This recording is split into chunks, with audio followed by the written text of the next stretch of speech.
think it's time we got started, people, huh?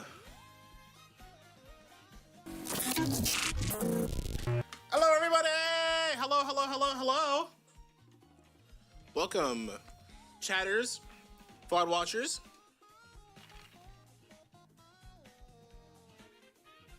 and everybody in between. Welcome to the show for today. There is much to discuss. This music isn't very nice, but it is also a little... No, I think this is actually a pretty comfortable volume. So, I'll pause it anyway. So, I think what we'll discuss today, briefly, is, well, firstly, the state of hi. Hello. How are you? My name, I'm Elixon. Hello. Welcome. Thank you for joining. I'll play some Yu-Gi-Oh today, and I do want to talk a little bit as well. Do want to do a bit of ranting, recording, if you will, and this could easily have just been like recorded as like a video that I may or may not make, or just clip.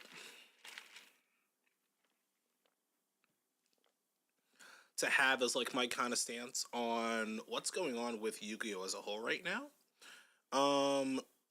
But it's pretty much just gonna be like a little micro rant and esque like, ban list evaluation and whatnot, because apparently there's a lot of controversy involving this one. 1 second, people. Ooh, ooh, ooh.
All right. We're back.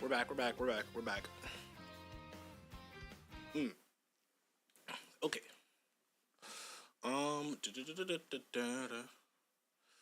We could probably keep this music on. Why don't we get straight to it? So you know what I'll do? I'll probably just like micro talk about like what I think about Yu-Gi-Oh as a whole, and go straight from there into like what I think about the ban list. Because so for those of you who don't know, which is pretty much all of you, hi, hello, I'm Elixon. I play a lot of Yu-Gi-Oh Master Duel, and just Yu-Gi-Oh in general. I've been a fan of the game for quite some time, and I've been playing pretty on and off in paper. I think Yu-Gi-Oh is in, or was in, a pretty fair state, all things considered, as far as like, the decks that were in the metagame, and the fact that there were multiple decks in the metagame, and there wasn't just like one completely like dominant deck. I think we've come a long way from Yu-Gi-Oh in the past couple of years, like 2024 was it, when it was just like Snake Eyes combo and like, just polarizing turn one gameplay, and like impossible boards to break and all the toxic like generic negations or all that kind of stuff.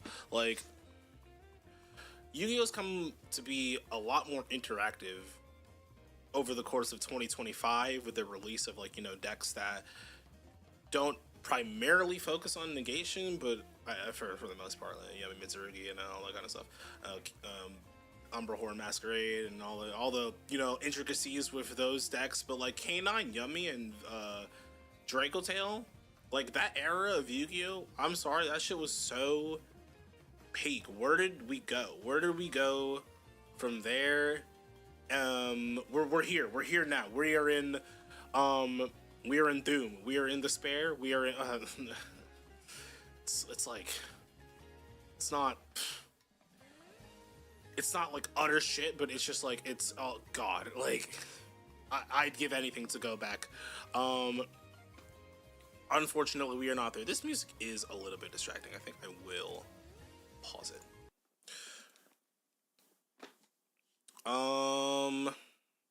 And with the addition and like the ban lists even ushering us into these new formats haven't been like egregiously crazy.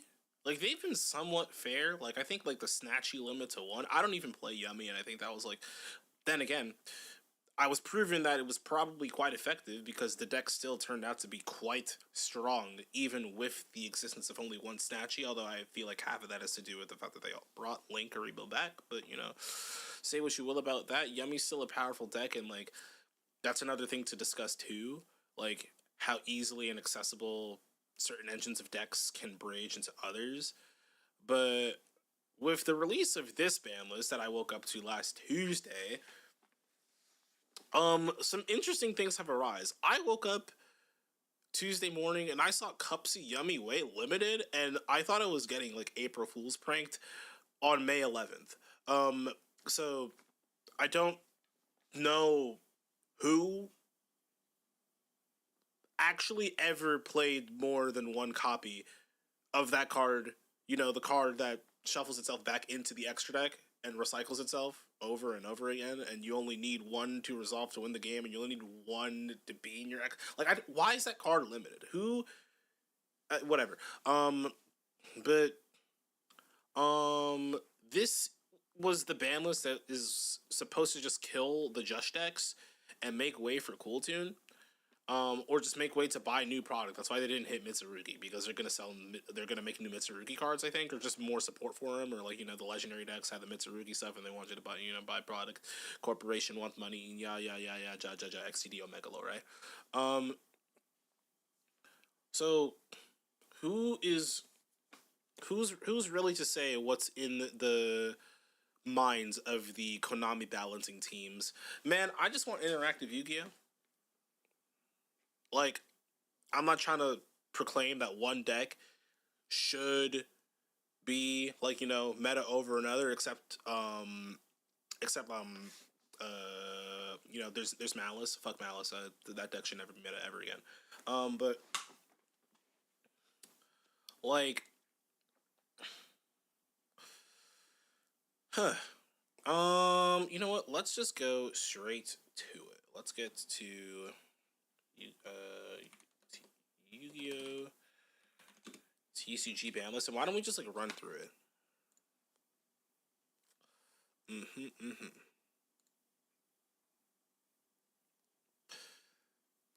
And I guess we could probably start off with the oopsies.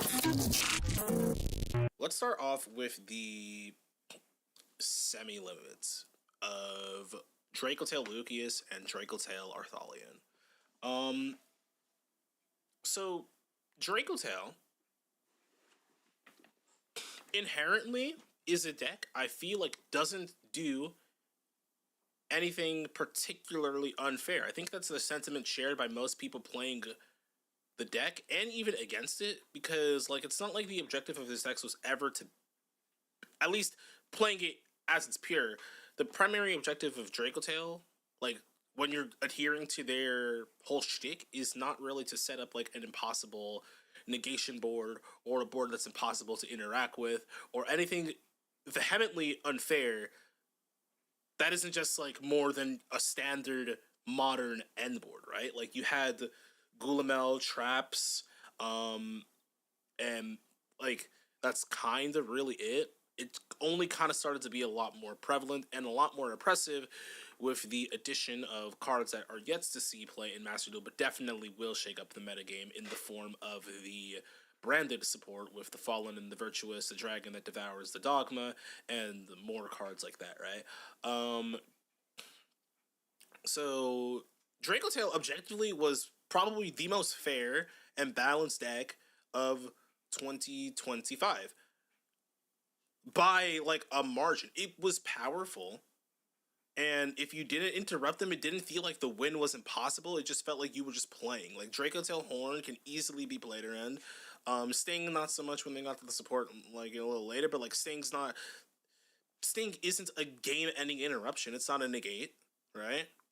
They're just a recurring advantage. Arthalian bouncing cards can be a little toxic in the context of the card that it bounces back. I think Draco Tail Arthalian is one of the best designed boss monsters in an archetype in a very long time. Like the whole gimmick of this deck fusing themselves for spell and trap advantage that plays around Ash Blossom is just another sentiment to like, this deck can play without getting Ash, and it's just like, more decks are starting to do that now, and the value of Ash going second is starting to go down, which just makes it better for the player going first when they open it, and it's just like, whatever, but that's a whole another can of worms.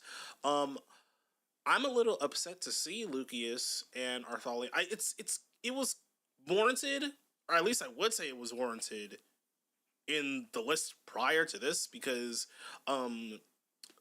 Lucius into Draco Tail into Cool Tune is fucking shit. It's just bad. You're not winning. Like a lot of the time. Like you can't do anything to that deck. That you have to think about these decks now in the context of how their matchup is against Cool Tune, because Cool Tune is just that powerful. Cool Tune is just tier 0 after this ban list. We're gonna go more into that later, but like I'm just upset to see these here. Even and people like in the branded Draco Tail list, I know we're already cutting off Harley into 2 because they couldn't afford the extra deck space, which is like whatever. And like I feel like Draco Tail wasn't the biggest offender of the upcoming piles of slop that like, the Magistus cards were starting to, produce when they get more generic spellcaster support. Like Draco Tail was fine, man. I'm kind of really hurt by this. At least that they decided to go into the direction of like, just slaughtering what was objectively one of the most fair decks in the game. Say la vie. It is what it is. All right, limited section, because nice semi-limited section. Cupsy Yummy going to 1 is something that I actually agree with. Fucking kill me, Yummy players, but Cupsy Yummy is one of the most broken extenders in the game, because Cupsy Yummy is like a representation of like a 1-card combo that generates you, like, no joke, like 9 to 10 cards if like left unchecked. Like you ever just like play through or you ever just try to play like you ever just try to like generically hand trap a deck, and then they have a Link 1 on the field, and then special summon Cupsy Yummy as like their second to last card in hand, so now they have infinite cards. You know how fucking annoying that is? Now like I to throw I mean I feel I would try to throw Yummy players a bone, but like I probably say like outside of like some of the stuff that K9 could do, like Yummy was genuinely like one of the most obnoxious engines that like people could just randomly pivot to out of absolutely nowhere, especially with the Sky Striker stuff, and which is not hit. So like people can still do that. It's just that like having the Cupsy Yummy in hand is just like less likely now, and Cupsy Yummy is just like Cupsy Yummy is like damn near as good as Snake Eye Ash in the sense that like, they both get you to like just infinite like advantage. As far as one card starters go, whether you normal summon this guy, or whether you special summon him with just like the random link one you left on the field, or whether you freaking you have two monsters on the field. It's just like, oh, it was make Verte way back in like 2020, 2021. Now it's just make Camellia, dump freaking Hornet Drones, make Agari, and then Hornet Drones, and then Synchro Summon Cups the Yummy Way. Oh my god, like I'm so skilled. But, um, yeah, I mean, I don't think Pure Yummy is just like a deck that can exist without it suffering the repercussions and oppressive natures of the hybrids that it produces by having these cards exist at consistent copies. I don't know if that was a coherent sentence I just said, but I'll act like it was. Yeah, smile. Subscribe. Um, yeah. I mean, I'm sorry, Yummy players. Fairy Tale Snow has been banned twice and unbanned 3 times. It's the big 2/6 though. Like, I don't know if this card is like gonna be oppressive, but I also don't like want to find out. But I mean, there's also a Fairy Tale deck now, so we'll see how that goes. I don't have much to say about Fairy Tale Snow, because like all the grass decks and all that kind of shit that were like abusing the special summon, and then flip effect is like, they're not really in favor right now. And if the Fairy Tale deck is really the only deck that can effectively abuse this card, if they even can, whatever, right? Like, wow, card that says Fairy Tale is good in Fairy Tale deck. Like, who would have figured? I don't know what that deck does, so somebody's gonna have to show me, and I'll get back to you on that one. Malice P White Rabbit. So it's the second Malice P White Rabbit that gets you in the Malice combo. It would seem. I don't know what this was supposed to change, because let's really break it down, okay? Malice already had one Dormouse, right? One Dormouse. I think they still have 3 Chessy Cat, which isn't even really a 1-card starter anyway. Yeah, they still have 3 Chessy Cat. They have 1 Dormouse, 1 Gold Sarcophagus. They had 2 White Rabbit, which is a 1-card starter if you're playing TB11, which I think they were, right? You kind of have to now because you can't like reliably open door, right? So let's say, yeah, as far as 1-card starters goes, you had 1 Dormouse, 1 Malice in Underground, 1 Gold Sark, or was it 2 Malice in Underground? I forget. Let's just pull these up. Malice. Okay, 1 Dormouse, 2 Malice in Underground, 2 White Rabbit, and 1 Gold Sark. The fuck is this? Oh, that's an Altar. I thought that was a new Malice card. I was about to lose my fucking mind if that was a new card. Okay.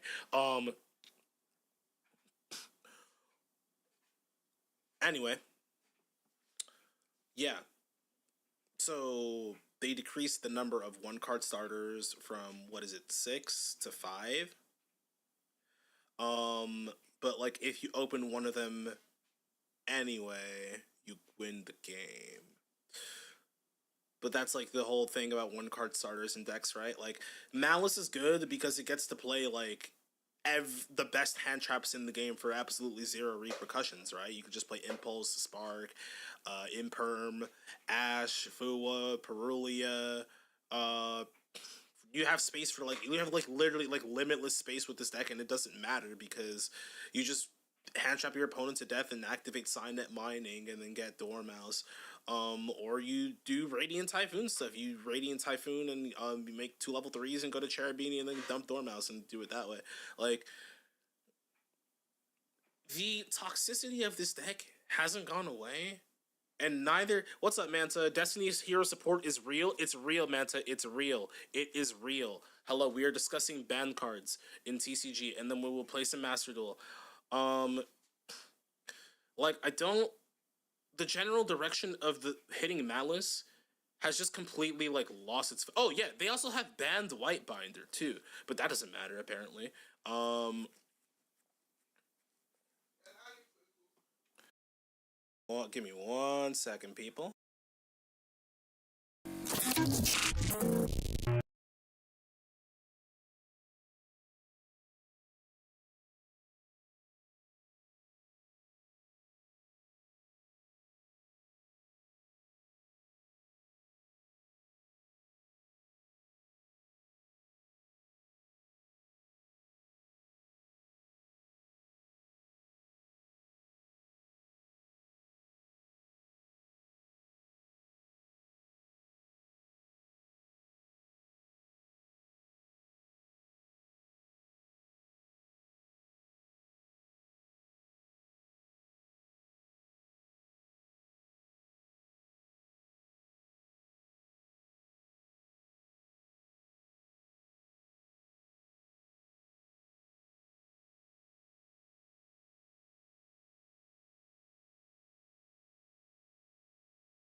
Oh shit.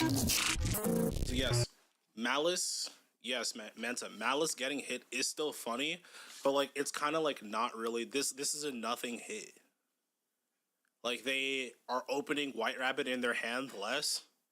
But if they open White Rabbit and you don't have anything, you still, if you have like an Ash Blossom in your hand, you still lose. So,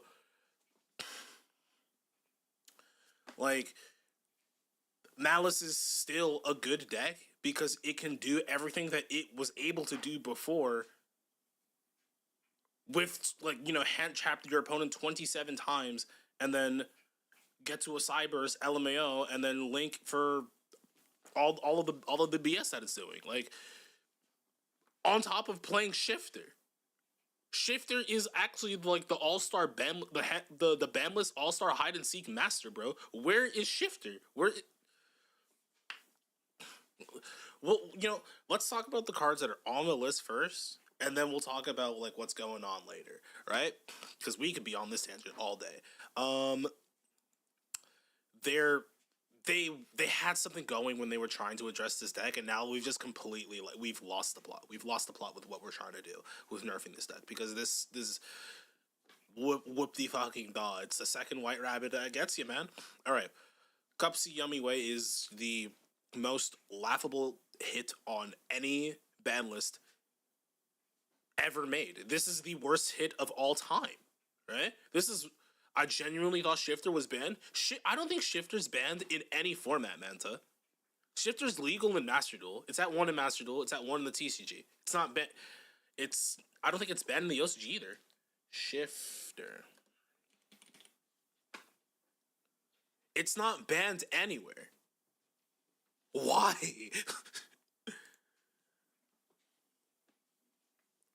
Right? If we need Shifter to beat the oppressive decks that are, you know, that the oppressive decks in the meta that lose to it, then just appropriately, keyword appropriately, handle the cards, right? Because we shouldn't have to resort to floodgates to play or to like. In an ideal world, Yu-Gi-Oh is interactive. what Shifter is just saying is that Shifter versus these like meta decks that lose to Shifter, it's just like, okay, I go first, I win the game if you don't resolve, right? That kind of gameplay is toxic. But then again, Shifter's like, okay, I'm gonna activate Shifter. Now you can't play the game, right? But I can sometimes, right? Like, it's to a point where like there was like this. It's happening a lot less now, but I swear it was like during Ryziel format.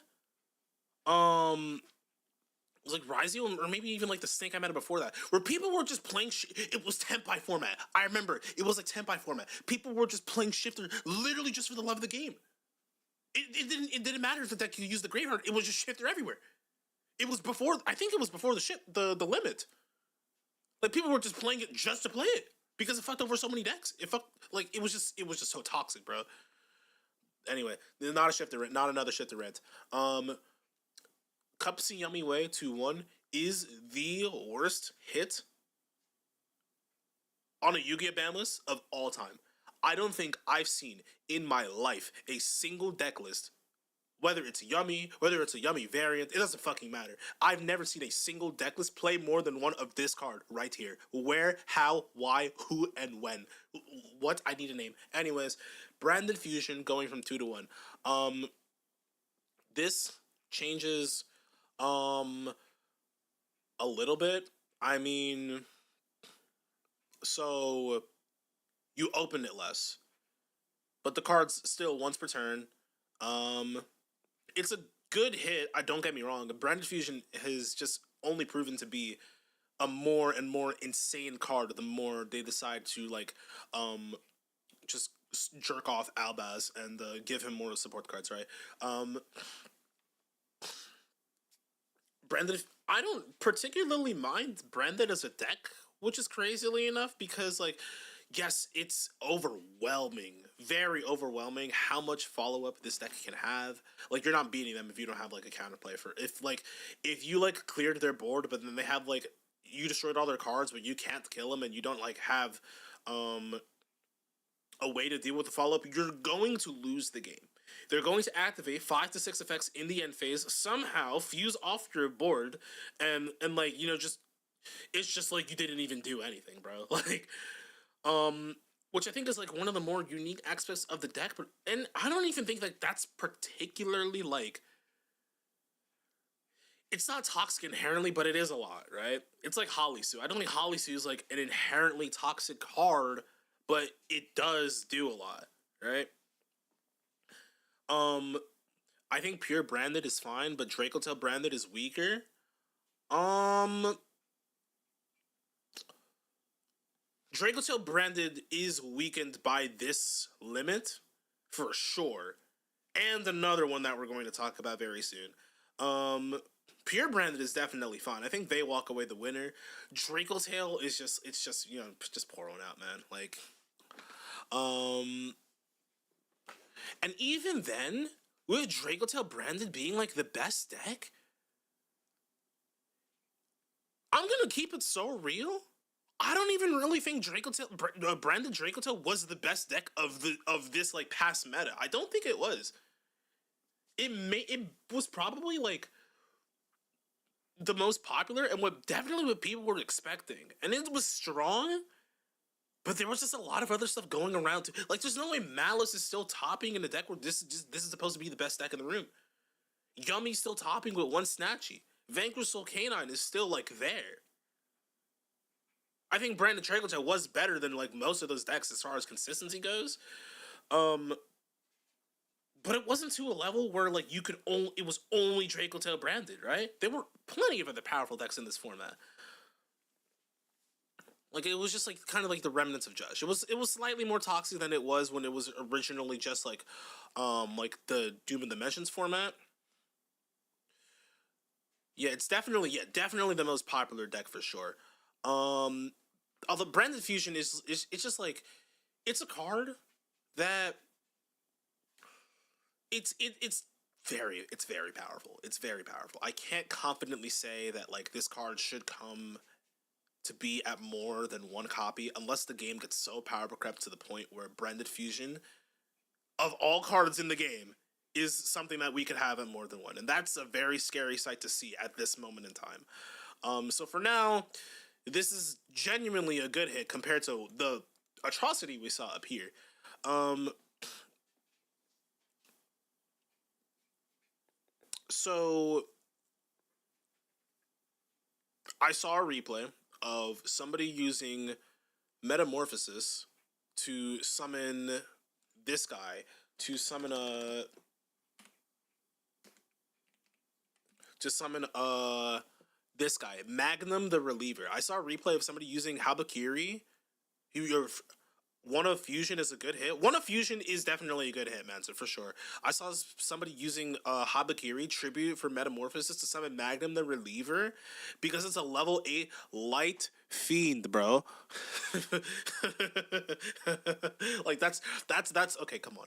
Come on, bro. Like this is like a nothing hit. Like I this won't do anything. It's just like Premature Burial. I don't think like these cards are gonna do anything, but it's kind of cool to see they're back. I'd love to be proven wrong. I'd love to see like Metamorphosis directly be the result of like something absurdly like unfair. You know, the unsearchable like one of the power crept like reborn spell. Because like reborning a monster from the graveyard and like looping it back with Zephyros the Elite is definitely going to be the hyper meta threat of 2026. Light Fee, the Fee Smith, let's go. This guy gets it, bro. This guy gets it. Okay, next up, let's talk about Radiant Typhoon. Radiant Typhoon is suffering the same way that Draco Tail is to a lesser extent because they didn't get like Vision limited. They got Chant limited, which it's just Radiant Typhoon suffering for the sins of all the other decks using it, which was just like the spell stuff. Like it was just like Sky Striker, right? Sky Striker, and like to an extent Malice too, right? Malice was playing the chant to get the Eldem and the Swen and then the Cherubini, right? Like all triple chant, triple chant, Eldem, and the Swen was just like a 9-card rank 3 engine with like it was a better rank 3 engine than Terratop. Than Terratop and Takatomborg. Even though it's more cards, all the cards did something. Yeah, Malice used it for sure. Malice is still using it in the in Master Duel. Which is a shame because I like the Radiant Typhoon cards. Like I like this deck. I would be willing to try it out in Master Duel if it wasn't like about to get like kind of power cramped a little. Like Radiant Typhoon's a perfectly fine deck in my opinion. That if anything, maybe I mean, and this might sound a little crazy. Like I think the deck could use a little bit of a little bit of help, but like just a little bit. Not let's not be crazy here. All these cards are good. Like Chant is insane. Vision is insane. Eldem, Swen, even like the level 9s are good. Crossia is still nuts. It's a shame that they're just like nerfing the consistency. They're just mildly inconveniencing the consistency of the other engines or of the other decks using Radiant Typhoon as an engine, but also in the process like gutting the fuck out of Radiant Typhoon's consistency, and that just blows conceptually. Like I'm just sorry, Radiant Typhoon players. Rahu Dracotail. So let me get this straight. So let's get this straight. So we have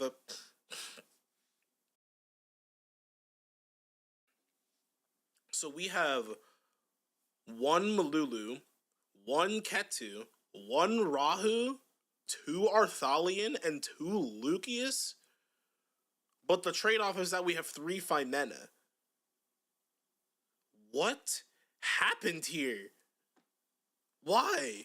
Like, dude, Ketu Dracotail, I feel like Ketu Dracotail was one of the best designed cards of this game in the past year. Katsu Draco Tail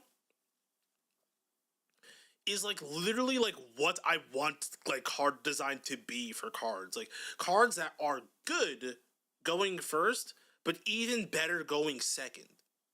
Right? Because we can agree that non-games of Yu-Gi-Oh are just fucking garbage. If like non-games of Yu-Gi-Oh is just like, dude, then why was I even sitting at the table? Right? Like I don't know if I'm crazy for saying that. I kind of would like my opponent to play a little, right? Like breaking a board when your opponent's actually getting to interact is fine. Like, I'm not talking. I'm not talking like cards like just like Dark Ruler evenly everybody because that's just like okay, well, what the fuck? Like you just open nuts, right? What would your hits be on Draco Tail? I definitely wouldn't have Katu Draco Tail at one. That's absurd. That's ridiculous. Um, if they need, I mean, I agree. Draco Tail was powerful, and they did warrant some hits. I would say Rahu Draco Tail to one. I would say Rahu Draco Tail to one. And then Phimena maybe Phimena to two. Definitely Rahu Draco Tail to one for sure. I think like this is fine. This is a hit I like somewhat agree with, but in conjunction with all the other stuff that they have going on, that's fucking nuts. Like one Rahu Draco Tail, I would three. I would not have Katsu Draco Tail hit at all. That card's completely fair. It's good, but it's not oppressively. It just lets you play, right? um, I don't really know how. I mean, Malulu at one is just like you have less ways to fusion summon in deck. You know what? I'd probably say Manta. My hits on Draco Tail, one Rahu. I'd say one Rahu, two Phimena. One Rahu, two Phimena. I think I would definitely have. Even though like I like the turn zero interactions, but in the case of Phimena, it can be kind of it can be a little insane, right? But Phimena is definitely a card that like if the meta allows for it, could go back at three, and I have no problem with personally. But if it's too powerful after that, then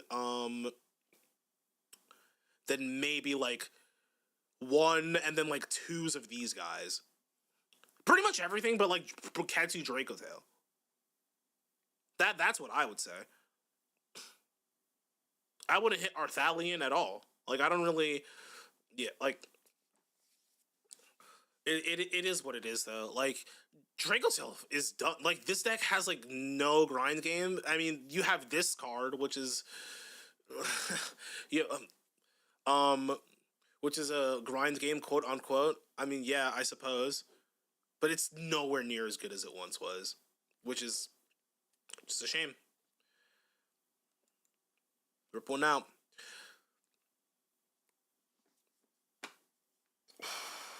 All right, now we're going to go on the Cool Tune rant, or at least a prelude to it. So, I've been playing a lot of Cool Tune on Master Duel, and the deck is good. The deck's fun. This card should have been banned. I'm not kidding. This card, I don't think people who haven't played against who haven't played this deck or even against it understand the absurdity of this card in Cool Tune. Because one of the primary ways you deal with Cool Tune is to try and ensure that they don't have monsters on the fields to synchro summon, but they already have like in engine they already have a bunch of built-in ways to ensure that they can. I.e., Rotary, and the field spell, the JJ Cool Tune, right? But Synchro Overtake is like just a whole nother level of just what the fuck, because now they can special summon something from deck, which already nets them a monster in the field, which is going to net them advantage because it's going to be Mix or Rico half of the time, and then like the amount of advantage you get off of resolving one sync or overtake, it just makes it damn near impossible to stop. If you don't, I don't know what you're supposed to do. if your opponent activates Sync or Overtake and you do not have a response. I don't know how you are supposed to win. I just, you have to resolve freaking Shifter, or they have to misplay really bad because this card is like auto GG in Cool Tune. This card's absurd, and like limiting it is conceptually fine because of how powerful it is, except they have Duelist Genesis, which just searches this card. Which, yes, you can argue that it makes the deck more weak to Droll, but fuck Droll. Fuck Droll and Lockbird. Why is that card in the game either? But, like, at least banning Synchro Overtake would have made it so that you wouldn't have that much of a consistent way to keep a body on the field and accruing advantage at the same time. Like, I don't know. Maybe in a format where so ban sync or overtake, it's fine. Synchron didn't play it that much anyways from what I hear. Mudglio, so correct, yes. Like sync or overtake ban, I think, because the thing is, the fact that this card is legal and is searchable just doesn't make this hit effective at all, right? Like, let's say your opponent didn't open the Droll, then you just then you do Duelist Genesis can search Cool Tune Synchro. I feel like we could have taken care of both problems by banning this card. Because this card is just so insanely broken in it's just not fair. Having this card resolve against you when your opponent's on Cool Tune is just genuinely like you can't win. You can't. What hand trap beat you? Ash the Overtune, and then you have to deal with 4 other potential 1-card starters that synchro with their hand for hand traps. You're not keeping a body off the board if this resolves. We're done. This card should have been banned. I don't know why it's at 1. All right. Fusion deployment, but for synchro, and it's also easily searchable. But that's the thing. It was perfectly fine as fusion deployment, but for synchro before Cool Tune. Like, with how oppressive Cool Tune is, like, they just can't have this card exist. I feel like this is so unreasonable. It just completely eliminates one of the weaknesses, one of the major weaknesses that you're trying to approach to when breaking this deck. Does so well against hand traps. You're so right. Like, alright, Naturia Rosewhip is just like, it's literally the oh no anyways hit for Cool Tune players. Because the deck's still tier 0. Now, this card should 100% not exist in the game because it's a floodgate that's just easily accessible. Like, you know, it just eliminates the board breaker approach and whatever, which is like fine or whatever. I'm happy that this card's banned, although Konami can't seriously think that limiting Synchro Overtake and banning Naturia Rosewhip was going to be enough to prevent Cool Tune from being the best deck in the format for the next couple of months. Like, they couldn't have thought this because during those times, I'm going to keep it aside, and this is just my decision, right?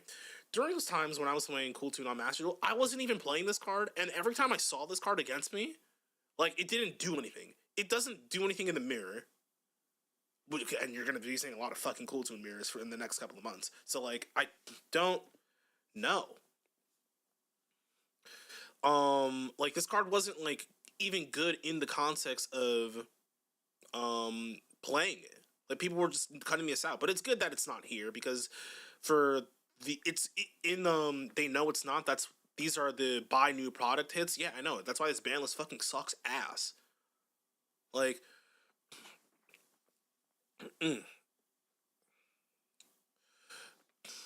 Tisk. I feel like banning Sync or Overtake would have been so perfect. I feel like.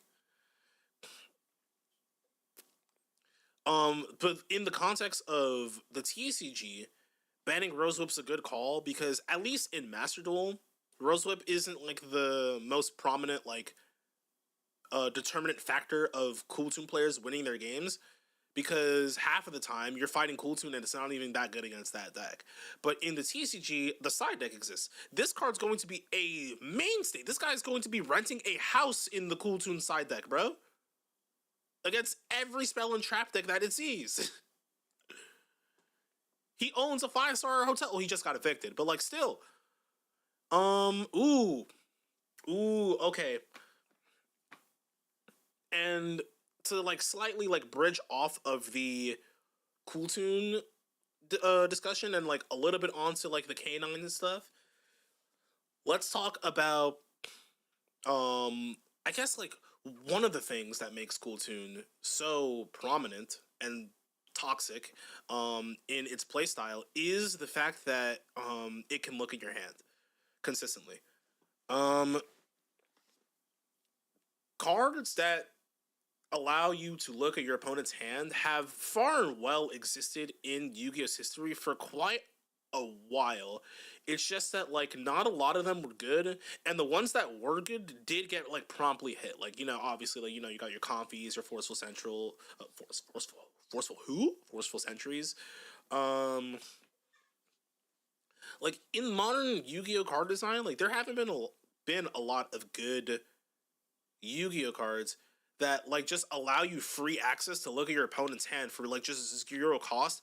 And Rotary is like the one exception. Like at least with Noroi sending Kate, I feel like changing the top deck is also frustrating. Changing the top deck is also frustrating. Looking at your hand is so much more egregious. The thing is, if they looked at your extra deck, or not your extra deck, if they looked at your top deck but didn't look at your hand, that effect doesn't become as good. But this deck, Cool Tune can consistently look at your hand and look at your top deck, so they know exactly what you are going to do. Like, so it's just have the answer or don't have it, right? Like, and that's my point is that free accessibility to look at the hand is broken. Now, I agree. This should be Ripper. Ripper should be here. Ripper is just not a fair card. Ripper's like, what do you mean? The card that gets you any card in the archetype can also negate any card that would be used to prevent it from activating its own effect. That's huh? What at least the thing is, I think Noroi is also a ban-worthy card just for the fact that it has the hand look effect. And sure, you have to send like a card from Noroi, which is like it's whatever. But I am not that upset about this, and I play Vanquisher Canine. Like I'm not that upset about it. I feel like the people that are upset about are like the canine variants, like the like the Christian canine players. I'm so glad they didn't limit Liger. I love Lunalite. Okay, I like Lunalite as much as the next guy, but Liger. It's a sleeper deck right now, but Liger is just kind of crazy. I am kind of happy that they did at least address Noroi in the context of decks like the Canine Crystron deck and like the Canine Archmage deck and the cards that were just using Noroi as like one card starter for Wombo Ridicula combo, right? But like Ripper does have to go. And like I said, proud Vanquisher player. I'm more of a I'm a Vanquisher enjoyer. It just so happens that K9 is just also really good with it. I'm sorry, bro. You know what I'm saying? We love furry girls, bro. I like Lunar Light. I I like the thing is, Liger Dancer is really good. Two Liger Dancers is just bordering on that, like, it kind of like damn near like impossible to beat kind of thing. Which is a little, like, you know what I'm saying? Like, it's kind of crazy, bro. Like, two Ligers is kind of fucking broken, bro. Like, and like, yeah, bro. Just play kaiju. No, we're not playing kaiju's in the 2-6, bro. Unless something changes, I don't know. With the way that we're talking about getting rid of monsters for Coulson, bro, we might be playing kaiju's in the 2-6, bro. But hand knowledge is broken, and free hand knowledge is just ridiculous, bro. Like there's no reason that you should be able to just calmly go through your combo, but also just get a free hand to look for absolutely zero reason at all. Brodery has zero reason to say add a cool tune spell trap, and also, by the way, look at your opponent's hand. That card has no reason to say that. That's so dumb. It's so ridiculous. Liger and Baguska is cracked. Baguska has to go. That card is just.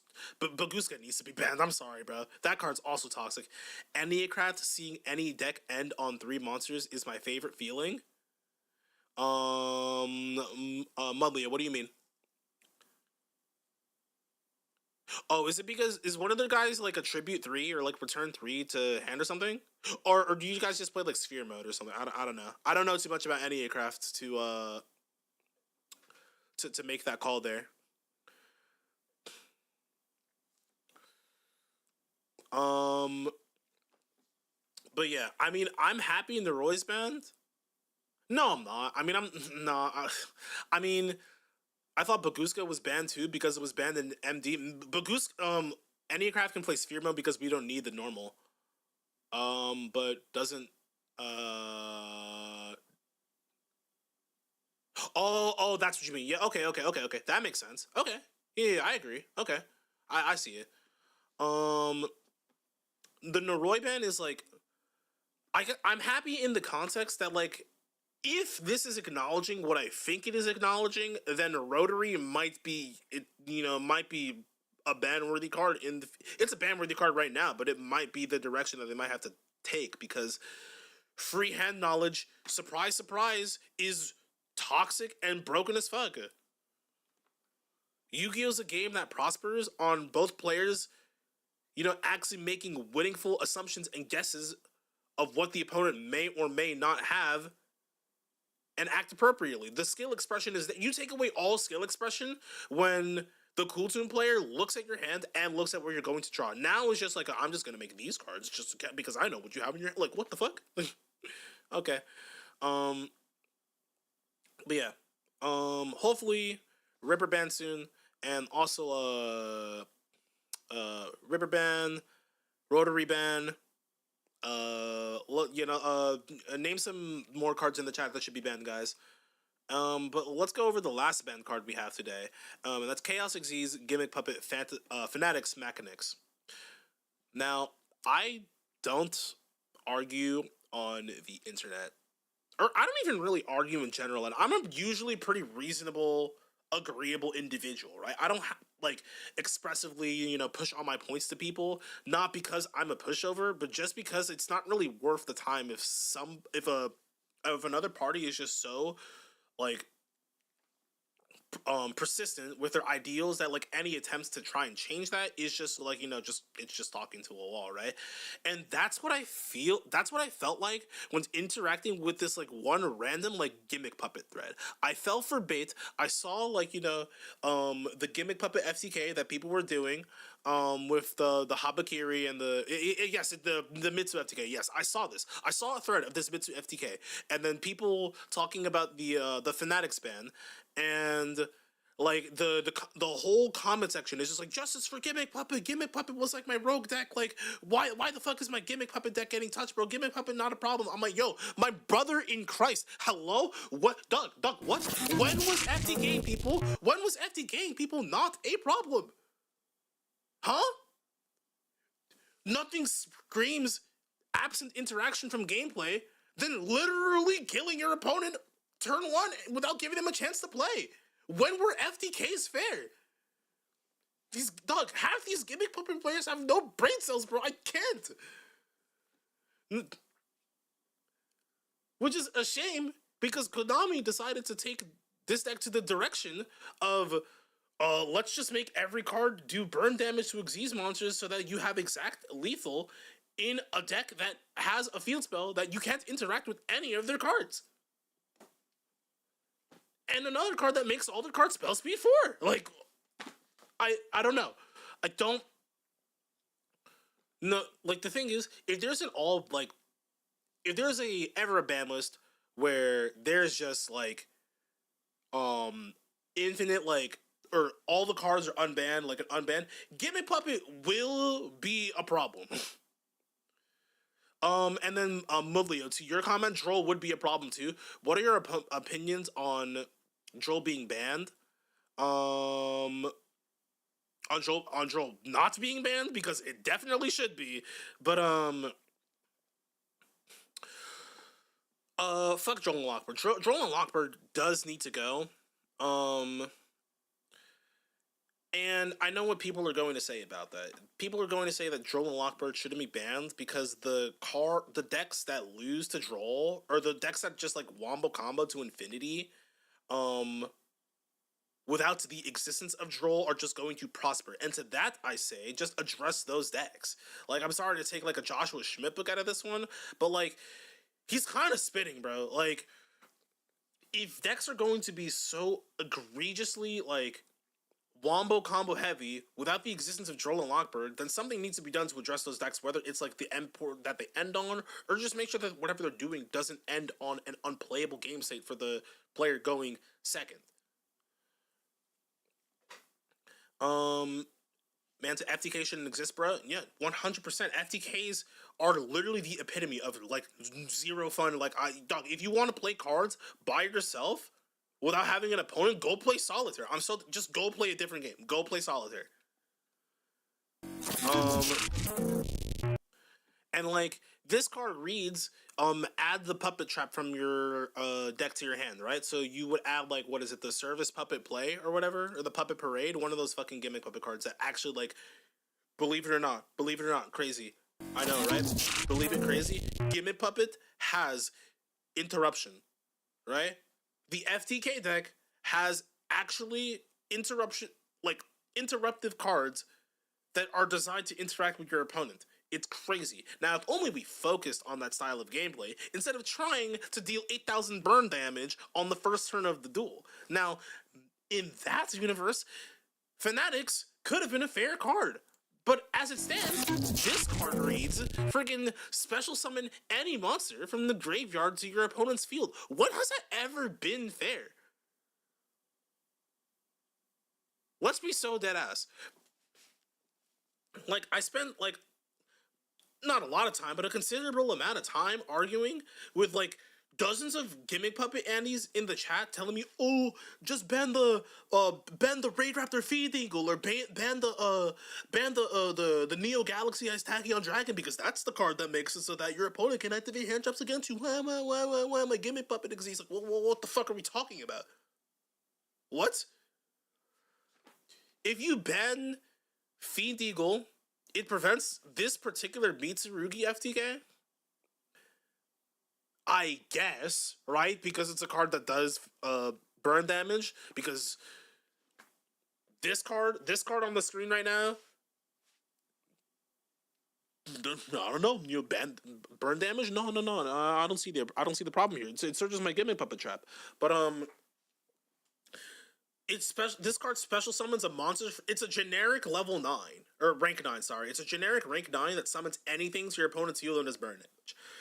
That's just fucking bound. That is a begging to be exploited by some other deck in the future. Whether it's Mitsurugi, whether it's Tachyon, whether it's fucking Raid Raptor.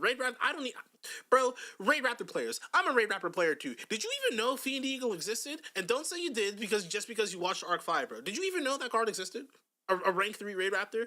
Anyways, don't kill my Tachyon. Is Tachyon even... now, Mudley, I did play a bit of Tachyon. Are you playing Neo Tachyon? Because I feel like that card was never good for me. But yeah. Fanatics is just a card. This card should have been banned like last year, but it's getting banned now and people are upset. And even more than upset, surprised. How are we surprised? We're done. We're done. I did because I played it in Duel Links. Oh my goodness, take me back. I haven't played Duel Links. I played the shit out of Duel Links. I haven't played... I think I stopped playing during like the Zexal era.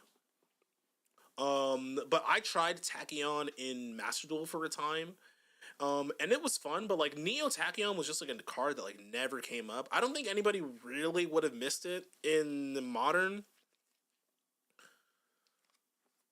I guess technically Vanquishal or Canine can summon Tachyon Dragon. It's just like it's just kind of gimmicky. Like, why would you not just summon a Masquerade? The Duel Links comment is about Fiend Eagle 2, by the way, not Neo Tachyon. Duel Link skills are absurd. Okay, well that's just a different format. If like for at least for the sake of the TCG and what this ban list is addressing, like I don't think people would have missed those cards if they were to be on the on the list here. That said, Neo Tachyon, even if bad, is my boy. Cards, it's not even like that bad. Like, yeah, it's like it's objectively it's a bad card, but like with cards like Nash Knight existing, like you can summon it in a rank 5 engine if you're really trying to do it. It's just that there's better things to do. But I will yield with you there. Card's got a lot of aura. Golden Dragon, 3 heads. He's kind of tough. I can't lie. Okay, guys, and with that, I mean that's just gonna be like my thoughts on the TCG ban list. Let me know what you guys think. Buy Blazing Dominion and the $100 Harmonia and app ban list. I can and will play Rum TSO and Rank of Magic the 7th one and Tachyon forever. Yo, this guy W Mazar Larper. Dub, what a dog shit list. Yeah, this is the yeah, agreed comments. This is actually like the worst ban list of is it the worst ban list of all time? It's pretty fucking dog shit, bro. Like, it only got rid of the decks that were already like on their way out as far as power level is concerned, and basically didn't do anything to change the power level of the one deck that it's trying to address. Like, it doesn't even do a good job at addressing half of these because it's a fucking limited Cupsy Yummy way here. Like, what? I can't. All right. I think we're gonna be done here. If this ends up becoming a video on YouTube, yo, be sure to like, subscribe, follow on Twitch too, DLXN, capital L, capital X underscore out after the N on YouTube, and just this same name on Twitch. Yowza. The 7th one is goated. I do like rank. Yo, speaking of yo, what do you guys think are like the most like the craziest top decks in Yu-Gi-Oh? Like like you're in a perilous situation, open game state. You need to top deck a playable. What's like the craziest card you're trying to rip, bro? The 7th one's gotta be up there, bro. You gotta you open game state. Neither player's got any negates. You just need to open a playable card. You gotta close out the game, bro. What's the craziest card you could rip, bro?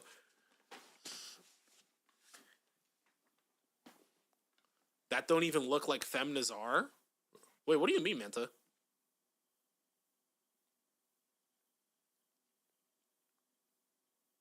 Bro, but he's your profile picture. Bro said my profile picture is literally an OC who's just female Mazar. I gotta take a look at this guy. Pull this up.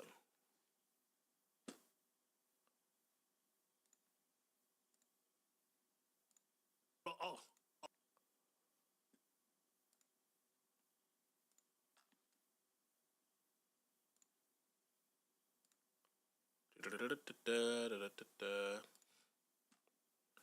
Bud Leo. Oh, the blonde. I like it. Gotta be Droplet.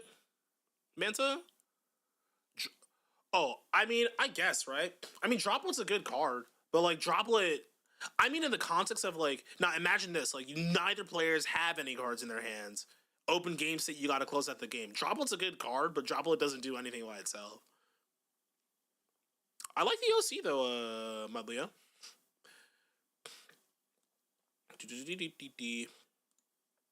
I I mean, I think beat top deck depends on what the rest of your hand looks like. Best no, no cards in either player's hand.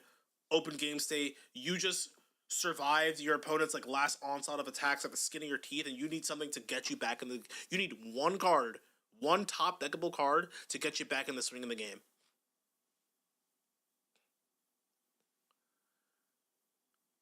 Yeah, no cards, no cards in hand, guys. Wish I could claim to have drawn her myself, but no. Yeah, bro, done. Not too late. Like on the real, bro. Just you know, you could become an you could the design's cool, but like you just like make a design. Honestly, Case of K9.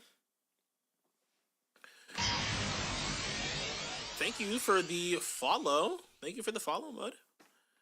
Depends on the deck as well. It does depend on the deck, because like obviously, you know, Rank of Magic, the 7th one. Yeah, no cards in the opponent's hand too.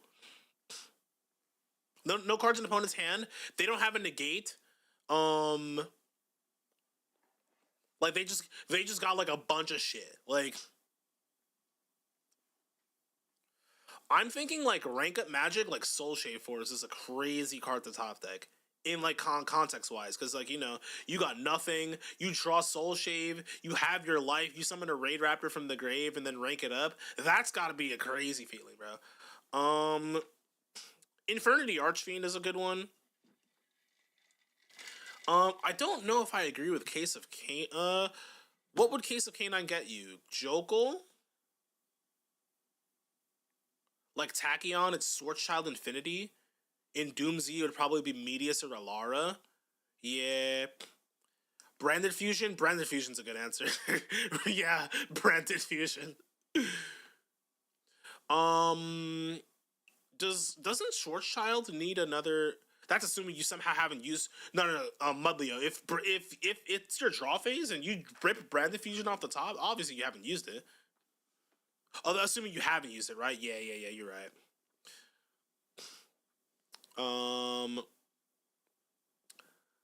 Doesn't Schwarzschild Infinity need another level 8? Or does it summon from the deck? I forget. I think that card's better than I remember. I think I'm thinking of a different card that summons from hand. Schwartz. How do you spell this guy?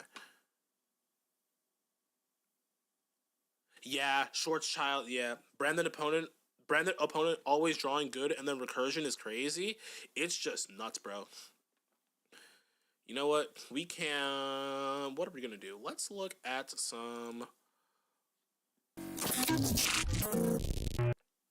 Let's look. I got some eating to do. So let's look at some replays, bros.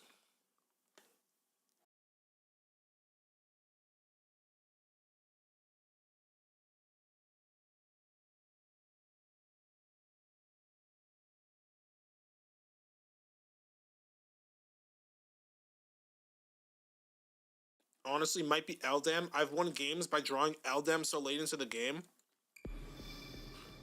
Actually, also depends on what the grave looks like. Yeah, just paint a scenario for me. I'll give you like pretty because maybe there's something good we want to bring back to hand or field. Yeah, we're talking about comebacks here. Yeah, I'll give you all the context you want as far as like constructing this hypothetical scenario.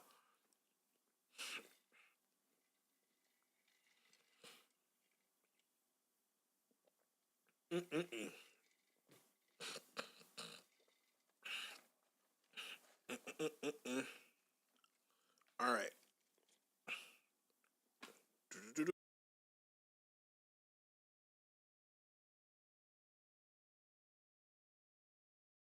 Let me put on some music, at least now that we're done yapping about La Band list.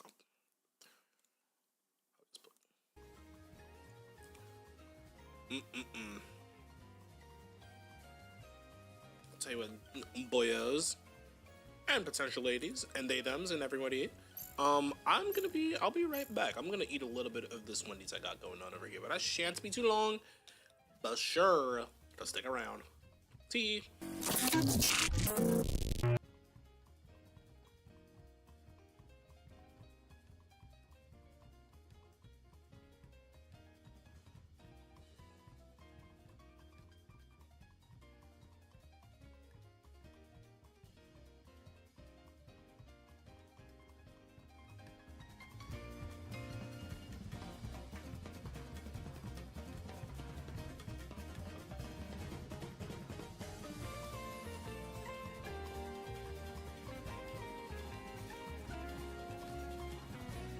I saw that, by the way. Bro finna play Party Next Door. Not today, buddy.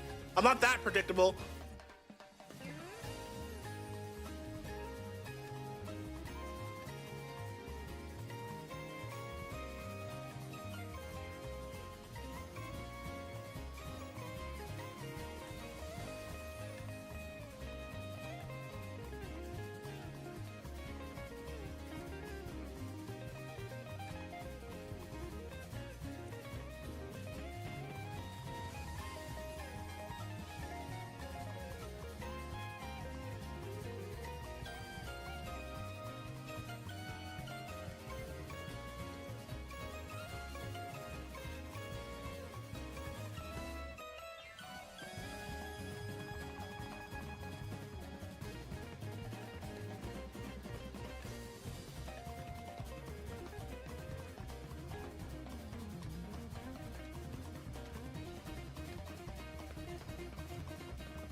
All right, hope you haven't left. Well rested, well adjusted, and most importantly, wait for it, wait for it, wait for it, wait for it.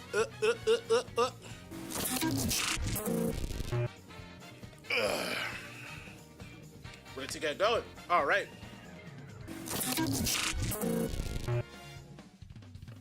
I think it would be a little fun to watch some replays. Reason being that we got some new decks and haven't seen a lot of them going up to the ladder because it's just cool to an LMAO, but I feel like watching a little bit of replays and then we'll play some yugioh. And if you guys have Master Duel replays that you guys want me to view too, that we can definitely do. Let me see. Mudleo says, like in Light Force, if you have a Sinker and a Tuner in grave, then in that case, the best draw is one of the non-tuners for Tutor Spell, or just straight up Monster Reborns. Yeah, there you go. That was the answer I was looking for, Mudleo. Monster Reborns to bring back your boss for the sake of hype and aura. It's all hype and aura here. We're not talking some, back into like extending into like your plays or whatever. I'm talking about like, what is your top deck, bro? What is the one top deck that wins you the game, that personifies you, bro? Gotta make the scenario, gotta paint the scenario to be as epic as possible, bro. Unless you like White Forest, in which case, more power to you. Top deck that Sylvie, by all means. All right, let's get, okay. Let's get some random replays going. Let's just see what we got in the works. Let's see some Elf Note. Let's see some Dragoonity. Let's see some Hecka Hands. Let's see what we've got. Okay, Valence. We have let's get some music going on here.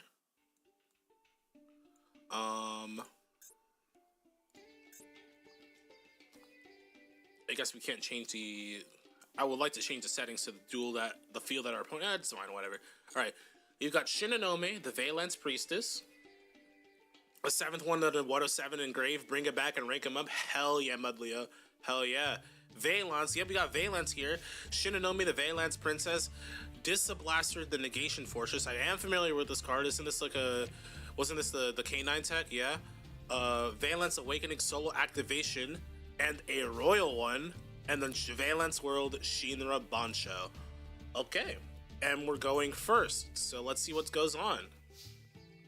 We're gonna activate Shinra Bansho, and then place Konig Wisen to the opponent's field. Special summon Disablaster. Shinonome in scale is gonna activate the special summon itself to the monster zone from the pen scale to add the 3rd copy of solo activation to the hand.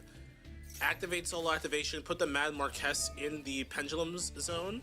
Solo activation, target Shinonome, move it to another zone, and then it adds Valence Voltage Viscount. Mad Marquess specials from the pen scale, and then we roll a die and get to add an excavated Valence card, but we rolled a 1 and excavated Ash Blossom, so we don't get anything. Link for Electromite. Electromite is going to add Valence Voltage Viscount from the Scion, the Valence Archer, from the deck to the field. This deck is so weird because like there's like traditional Japanese guys and then there's like mechs. Is this Code Geass the deck? Someone get back to me on this one. Wait, is this Code Geass the deck? Hold on, was I missing the motif this whole time? We're gonna Google that later. Okay, Voltage Viscount's gonna special from pen scale and then put the Mad Marquess from the extra deck into the spell and trap zone. Shinra Bansho's gonna summon it, and then we're gonna tribute it for Valence Genesis Grand Duke. And then Electromite's gonna trigger to destroy the field spell to add Scion. And we're gonna link Electromite and Voltage Viscount for Beyond the Booba. And Beyond the Pendulum is gonna add Performapal Duelist Extraordinaire from the deck. And then pen scales up. And then here we go. Pendulum summon Mad Marquez and Voltage Viscount. Scion's gonna special summon itself from the scale. Then we're gonna summon Arctos 12 from the Chasm Valence, which is gonna swap zones, and then both of these guys' effects activate. We're gonna overlay 2 level 4s to make Gallant Granite. Oh no, where's this going? Gallant Granite is gonna search for. Oh, it was so cool. It was so cool up until this point. It was so nice. We were doing ethical things, and then spot the intruder. I'm gonna move my webcam over here. Probably over here, right? That's probably fine, so you can see the turn. Cool. Grand Duke specials from the scale, Link Beyond the Pendulum and the Fusion for Exceed the Pendulum. Exceed the Pendulum is going to add the Shinonome from extra to hand, Scale Shinonome, and then Exceed the Pendulum is going to special summon the Scion back from the graveyard, and then we're going to normal Fossil Dyna because we didn't normal summon this entire time. What does this board actually do? Like, what did we do besides the Fossil Dyna? Negate any card effects activated in this card's column. What does Scion do? Nothing on the opponent's turn. What does this card do? Quick effect, you can switch the locations of 2 monsters in your main monster zones or monsters in your opponent's main monster zones. If a card in the monster zone moves to another monster zone, you can destroy 1 card on the field. So this guy's a pop. Does this guy do anything when swapped? Target a card on the field, return it to the hand. Okay. So we have 1 hand return and 1 pop. And Fossil Dyna. God, this deck is fucking terrible. Anyways, we're gonna normal Arvata and crashed into the Pachycephalo. Oh, I'm sorry, did this Extraordinaire Duelist guy do something? Once per turn at the start of the damage step, if a monster battles a monster, you can return this card to the hand, and if you do banish 1 spell from your deck, for that battle, your monster cannot be destroyed. Also, the battle damage you take is halved. We need to play this garbage in order to make our Valence board good so our Fossil Dyna doesn't die to battle. This deck is shit, bro. We're gonna negate Arctos 12 with Arvata by destroying the Garunix in our hand, and then Mystical Space Typhoon is going to destroy Performance Duelist Extraordinaire. Arvata does beat over the Fossil Dyna, and we can't do anything. Okay. Hold on. Arvata triggers from Grave to special summon and destroy all other monsters on the field, triggering the High Garunix in hand. The Sacred King Garunix is going to destroy the Kirin. Kirin's gonna special summon Arvata from the graveyard and destroy the Shinonome. We're gonna special summon Elf Note Lucina that we skillfully top decked. Okay, but Arvata is going to negate and destroy it. Oh no, it's gonna negate and destroy the Garunix. Solo activation is gonna place the Royal Shinonome from deck. Shinonome is gonna special and then add a Valence spell from deck to hand. We're gonna add Koniguisen. And then place Shin Rabancho in their zone. Koniguisen is going to push the Garunix back to the back row. Solo activation is going to target the Shinonome and move it to add the Dominator Duke from deck to hand. Link, Lucina, and Shinonome for Beyond the Pendulum. To add another Pendulum monster. This time it's Wakaushi. Beautiful Royal. Beautiful Royal, agreed. We're going to special summon 2. Mad Marquez is going to roll a 3. There's Nazushi, Wakaushi, and the Regina. Dominator Duke special to the field. Link 2. Another Electromite. Wait, this card's at more than 1 copy. I forgot about that. Oh, shit. Okay.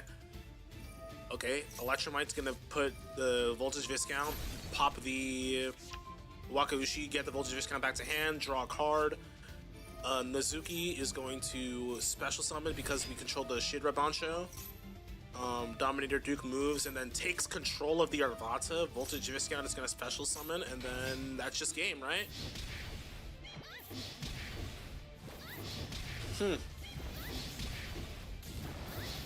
A shame we couldn't do anything about the,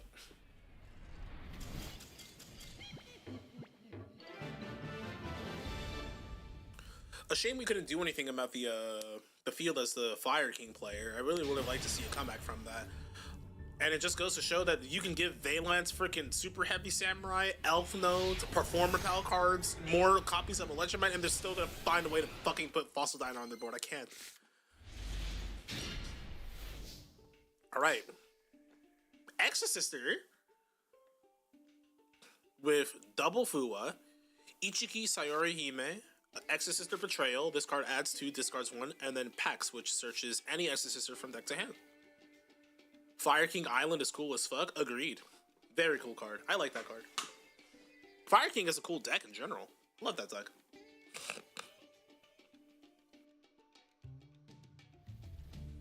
Excuse me. Alright. Alright, main phase 1, we're gonna activate Pax. And it's gonna get Ash Blossom, but it's fine because we have a card. Why search? Would you rather search 1 card or 2 cards? Right, Betrayal, add Martha and Stella, and discard Fua. Makes sense, makes sense. And then we get Drolled. Okay, let's see what we can do. Martha's gonna activate, but we've got Cool Tune Clip. Probably wish we activated one of those Fuas, huh?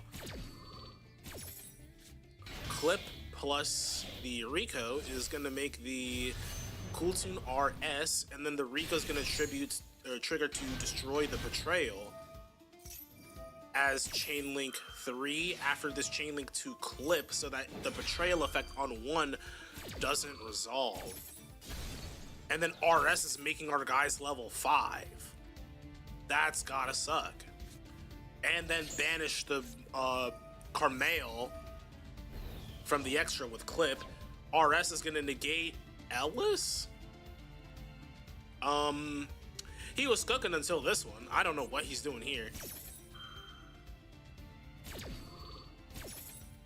Okay, Ichiki Sayori Hime is gonna special summon into the field. Martha triggers because we banished a tuner with RS to summon Michaelis. Okay, so Duelist B has just thrown the game. Michaelis is going to banish the RS, and then we're going to normal Stella and pass. Ichiki Sayori Hime returns itself back to the hand. I can't believe Martha was evil the whole time. I can't believe Martha was a Dami Mommy the whole time. Could you believe it, bro? Oh my goodness. Anyways, normal Mix. Mix is going to grab Rotary. Rotary to reveal Ghost Spell, and normal Ghost Spell. Then Synchro Mix and Ghost Spell for Remix in defense, and then Mix to destroy Michaelis.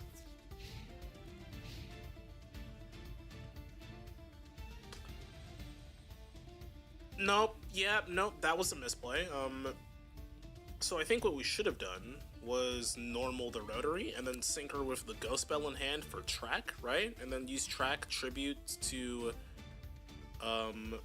Track get freaking the field spell, and then get special summon something that can get us a normal summon for Q. We could easily have just annihilated our opponent, but we have chosen to toy with our food, and now we are going to lose to Nuns. Draw Shifted for turn. Overlay Stella and Ellis for Carmel.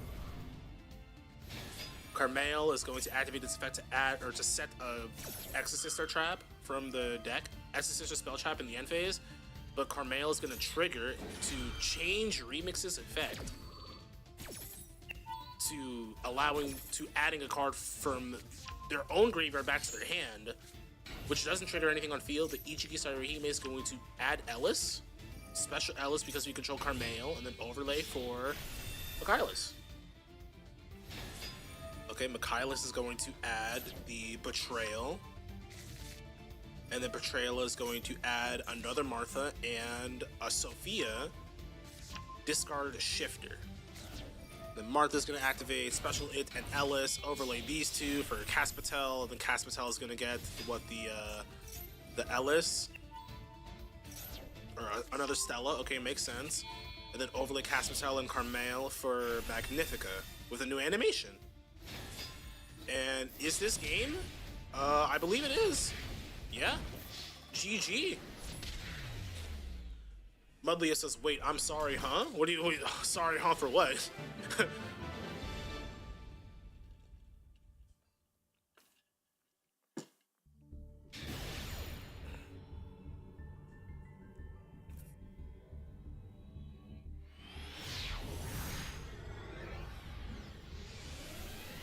Anyways, moving on. WX's sister, L, Hecka Hands replay. Okay, let's see what we got. Unfortunately, it looks like it's gonna be a non-game because we've opened Maxi and Fu going second. Fair and balanced Yu-Gi-Oh! With a broken starter and, whatever this card does. Alright, main phase 1, what we got? Special Lucina. Lucina triggered to activate to add an Elf Note monster from deck to hand. Regina's gonna send the Elf Note, Lucina, and we chain Fuelos. But we ash the Fuelos. Haha, you fool! It was so that I could activate Maxi, baby. I have no idea what I'm doing. But I've got Maxi, so I win anyway. Alright, Fu negated, but we draw off the Regina summon. Regina's gonna special summon our deck, but we chain Droll and Lockbird so that our opponent does not get to draw off this summon. Summon the Power Patron, but now we don't get to search off of the Power Patron being Synchro. Alright, we're gonna summon the Elf Note, Seraphim Strelitzia. Regina added itself back to hand. Seraphim's gonna summon the Power Patron from the grave, and then we're gonna Synchro for, let me guess, Crystal Wing? Makes sense. And pass. With a known Regina in hand. We draw for turn, we draw Hecahan's Gigas. Okay, let's see what we got. The hidden Hecahans is going to activate to add Hecahan's Minikabel. Mankipuo? It's getting negated by Crystal Wing, cool. Okay, today I learned Ichigi Sayori searches any level 4 light or dark with 800 attack or defense, and that each Exorcister is that star line. Yeah, I knew of that card's existence. Yeah, that card's just like a normal summon, a normal summon level 4 that like gets you to plays. Like you can extend with it if you have an Exorcister on field. Like you already have Martha and you like normal the Hime, then you could like get like Ellis for a free special or something. Yeah, that card's like crazy. In exactly that deck. Which makes you wonder why they didn't just make it an Exorcister card, but you know, it is what it is. Alright, destroy the Mankipuo. Hecahan's Iptel is going to reveal to shuffle itself back into the deck to summon Hecahan's Brius, which allows us to look at the hand and steal their Rico. I'm sorry? They were on Cool Tune the whole time? Interesting. The plot thickens. Then we're going to tribute both for Hecahan's Jawza. Now, I know this one. This one searches adds a Hecahan's card. We're going to add Hecahan's Tartarus, which is going to banish 2 to Fusion Summon. Okay. I knew about it, but I didn't realize that Exos could be searched off of it. Yeah, no, that card was literally made for them. Anyways, Hecahan's Dandalos hits the field. And then it can just steal the Crystal Wing. That's cool. Your monster? Our monster.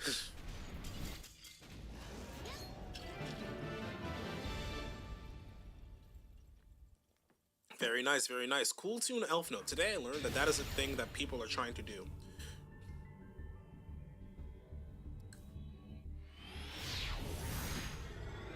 I thought I just searched the spirits. No, yeah, very competent Exorcister starter. We've got Kashtira with the freshly unlimited Kashtira Fenrir against a guy with Cherry Blossoms and a Raymade. I wonder what deck he's playing. Anyways, we're passing because our hand is unplayable. Some things never change. Some things never change. Ah, Kashtira, never be good. Okay. Standby phase main. Our opponent is going to reveal yugioh to add the hidden Heka hands from deck to hand. Okay. Hidden Heka hands. We're going to search for the Iptal. And then the Iptal is going to shuffle back to summon the Gygus. And Gygus is going to reveal 3 and special summon 1. So we steal Kashtira Ogre and the normal Lacrima, dumping Engraver. Then tribute both for Jaza.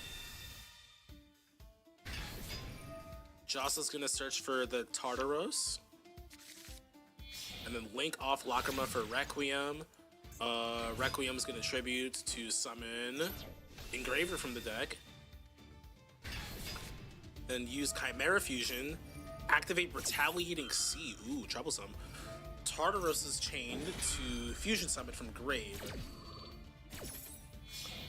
Fusing Jaza and the Gygus for Dondalos. This is the steel guy. Retaliating Sea is summoned. Now all cards will be banished. Fusing Big Wing Berfomet and Brius for Berfomet. Does he do anything relevant on field? Yeah, he does. He special send. He would foolish a guy, but it gets banished because of the Retaliating Sea. But Dondalos can now just take it. Okay, cool. Engraver shuffle back to special summon. We've got 2 level 6s, but we actually just got game on board, actually. Damn, turns out Kashtira is really good when you get to draw your cards and play them. Kashtira is really good for your opponent when they get to draw your cards and special summon them to their field and use them to attack you for a game. That's very funny.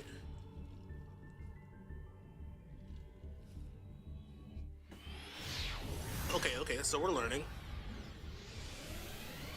Alright.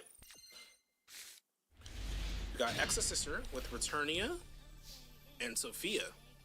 I don't think Sophia's enough by herself, but Returnia could do something, maybe. Maybe we just need our opponent to play. Maybe they called by our Ash. Archmage Vandalism Assault to search Medius Appear. Now we did just get non-finito, right? We're gonna chain Max C onto the effect of Graph Flare in the hand, which resolves. And it's gonna place the Archmage, Academic, Arcane, Arts, Acropolis from the deck. Graph Flare is going to trigger to destroy the Imperm, but we're gonna chain Imperm to negate Graph Flare. Just so the column's negated, I guess, which is like, you know, could have applications. Activate the field spell. Activate Finmel. We're still drawing on the check to activate Returnia, banish the field spell. Midius summon the. What the hell's going on? Huh? Okay. We discarded Assault, and then we tributed Finmel and we discarded Assault and tributed Finmel to summon the non-finito. That's what happened. Okay, that looked like a lot of actions for just one card. Non-finito sets the recapture from the deck. Battle phase. Destroy Sophia. And then attack direct. Is this his game? Oh. Unfortunate. No Martha. No Hime. No Pax. No Betrayal. Shame.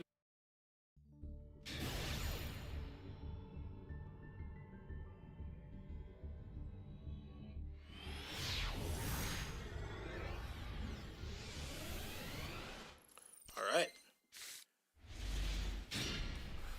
We've got the GOAT. We got Jiraka.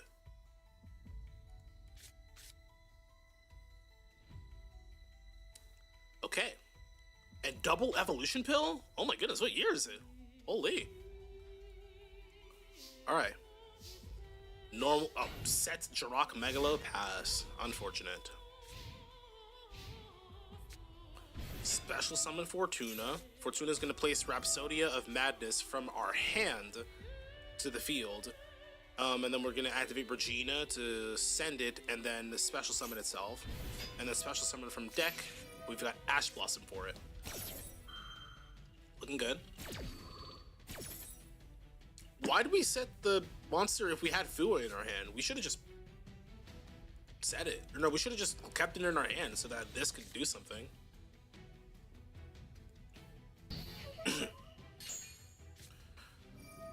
Welcome home. is going to discard the Fua to special summon Lucina from the deck. Lucina's going to search for the Elf Note Power Patron.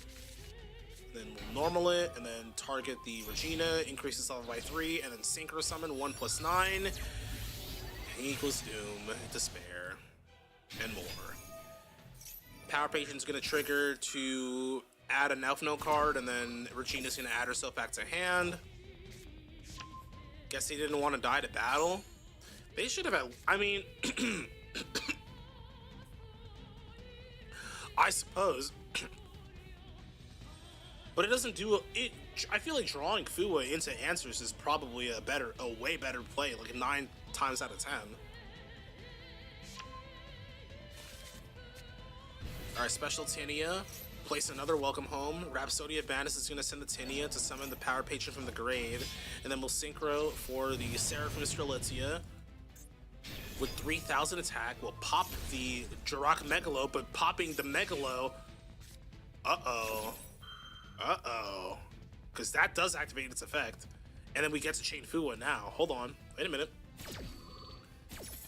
Let both resolve with Baron, by the way. He let them... Wait, yeah, hold on.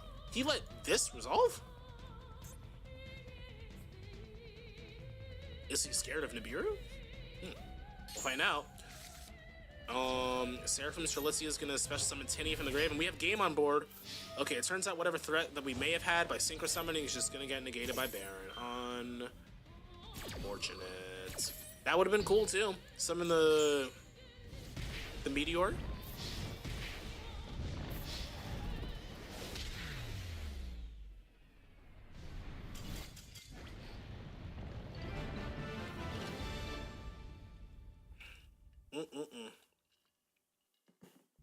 Alright, a couple more replays and then we'll actually play some Yu-Gi-Oh!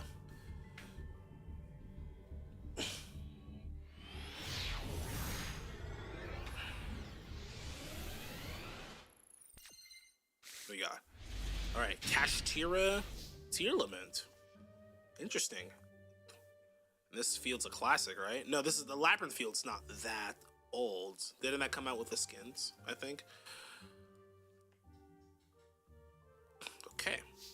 We're gonna, just like the old times, special Kashtira Fenrir, add the Tearlament's Kashtira, and then chain Shifter. I feel like Shifter in the Tearlament deck should be illegal. That shouldn't exist. We didn't set Meta Noise. Probably because we can't use it. Yeah. We want to hold it for Tier Cash. Imperm Fenrir. Special Tinia. Tinia's gonna set Welcome Home. Normal Lurie. Lurie for Requiem. And then we're gonna link Tinia and Requiem for SP? Banish the Fenrir.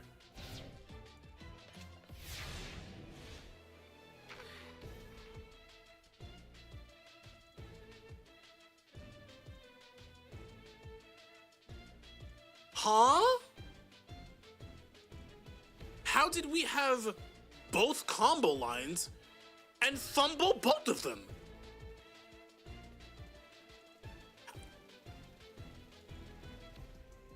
What?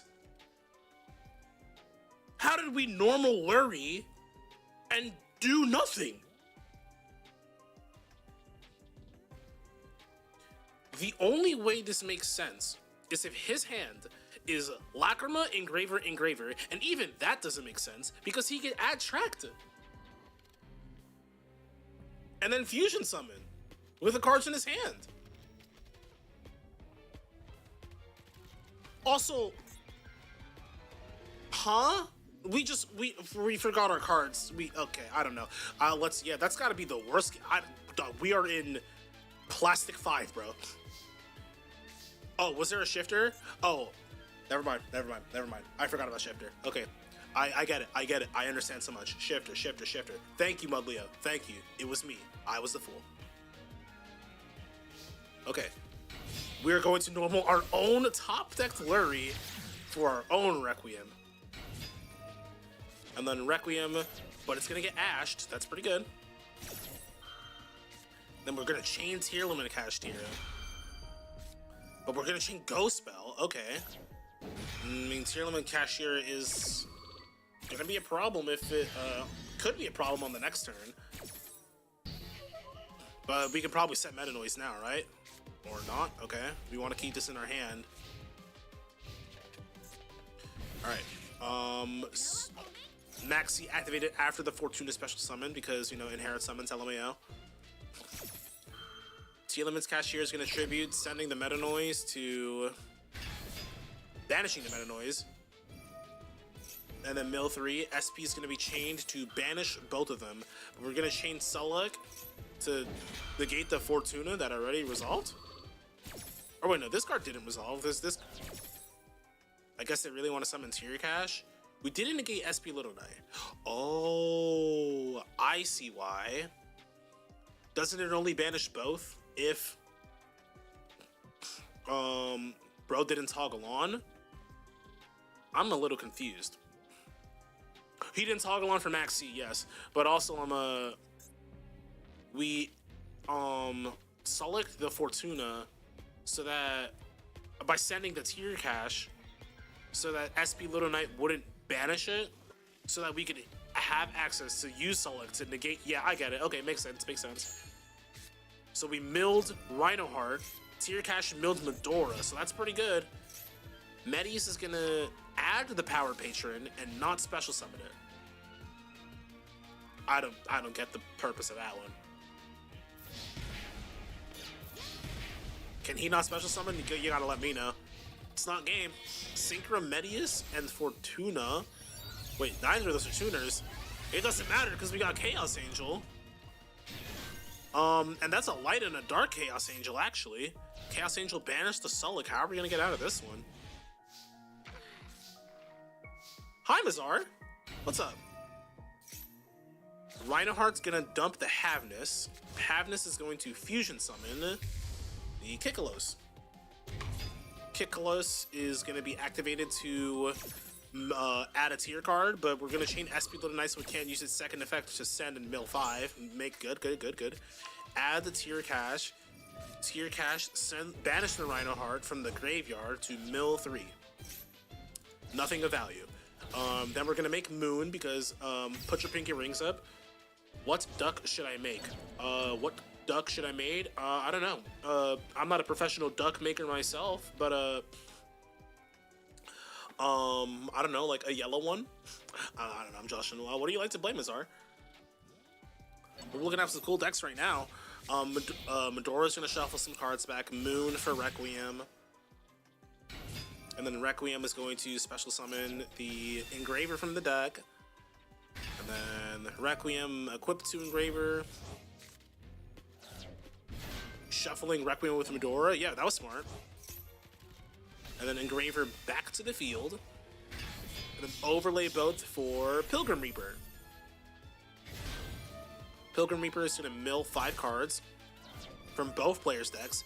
Sheeran's going to shuffle back 3 for the Kaleido Heart. Whatever you want me to bring, whatever you want me to make. We'll think about that one. Okay. Shuffle back the Welcome Home, and then Kikalos and SP return back to the field in the end phase. This could go either way. We can't really out the Chaos Angel. Mischief of the Knowns is going to be activated to mess with the levels.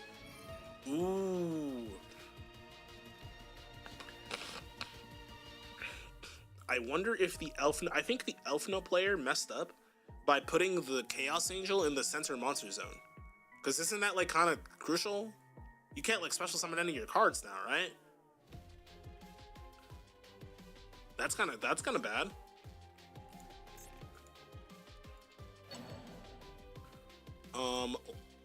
Shuffle back Lacrima, but it's gonna get negated by Called by the Grave.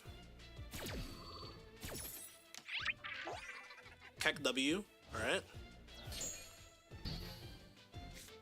Welcome Home is gonna summon the, it's gonna tribute the SP, or send the SP to summon Lucina from deck. But we can't special summon Regina because of the Chaos Angel, so we gotta normal this Power Patron, make Seraphim, and then Elfno Power Patron's going to search for the Rhapsody of Madness. Seraphim Strelitzi is going to bring back the Power Patron. We're going to Synchro for a Crystal Wing. Crystal Wing is going to attack over the Kikkalos, and it's going to gain 3,000 or the attack because it's over level 5. What's worse is that they can't SP Chaos Angel because it loses its effects. Can he even do that, or isn't Chaos Angel unaffected, or is it affected by Yurick artifacts?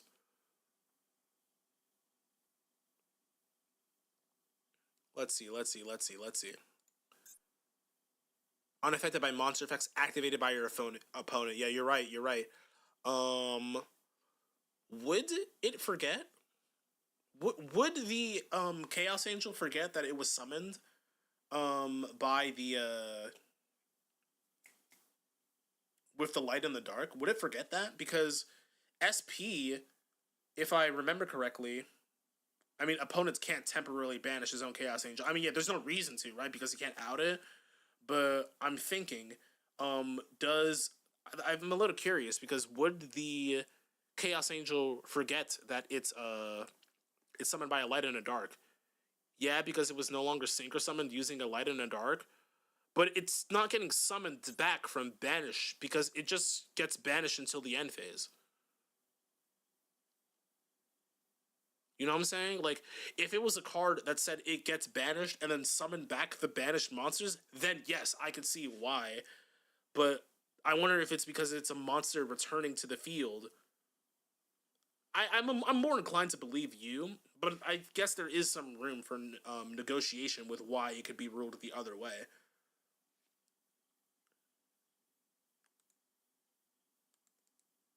Because it's not like SP's re-summoning the monsters, it's just returning them back to the field.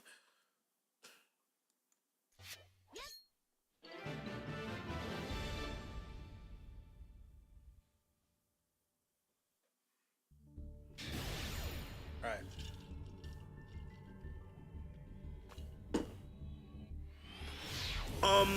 Mazar, make a Hecka Hands deck. Pretty sure this is correct. I believe you. I know it would if it got booked. Yeah, because the thing, if it got booked and then flipped up, that's a flip summon. Make a Hecka Hands deck, Mazar. I feel like that deck would be kind of troublesome. Yeah, Mudlia, a monster getting flipped face down and then flipped face back up, that's a flip summon. So that's no longer it being synchro summoned. But a monster leaving the field temporarily and then coming back isn't really the same because the last way it was technically summoned was still the synchro summon. Hecka Hands, Hecahands.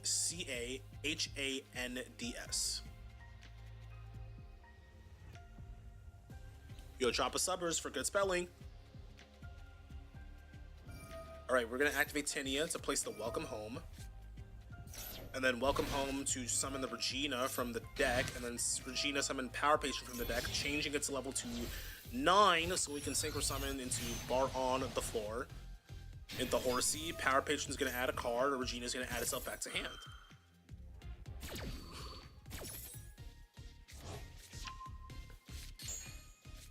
Alright, we're going to add the Elfinor Fortuna. Fortuna is going to place the Rhapsodia from the deck. Rhapsodia is going to send the Regina to summon the Power Patron back to the field, and then we're going to make the Seraphim Strelitzia. Seraphim will summon back the Power Patron, and let me know if you've seen this one before, folks. Crystal Wing, Synchro Dragon, and pass. Okay, so it knows that at some point it was synchro summoned, but it forgets its materials. Okay, I'll believe that too. I think that it actually is correct. That makes sense.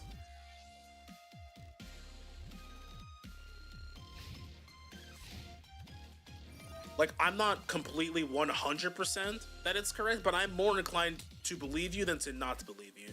I'm just saying that there is some room for that to be interpreted otherwise. Lawyer game. We're discarding Valor for Seraphim in the standby phase. I wonder why we did that. This one, I'll show you a picture. Sure. Let's after the replay. Normal Planet Pathfinder. Activate Flashing Fire. Oh, what year are we in? Oh boy, buddy's in 2023. We're on Runic. Bar on the floor to negate the Flashing Fire because we don't want our poor guy getting destroyed. Okay. Activate Lordly Load to add Drill Beam. There's a chance I'm wrong, but as far as I know, I'm not. I believe you more than I don't believe you. But we got Troll and Lockbird. Lordly Load is going to summon from deck, and then we're going to chain Seraphim Strelitzia.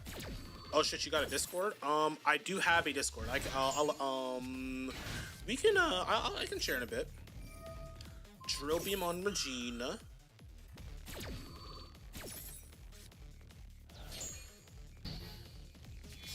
Link the Planet Pathfinder for Almirage. And then sets to Gen X Controller for Typhon.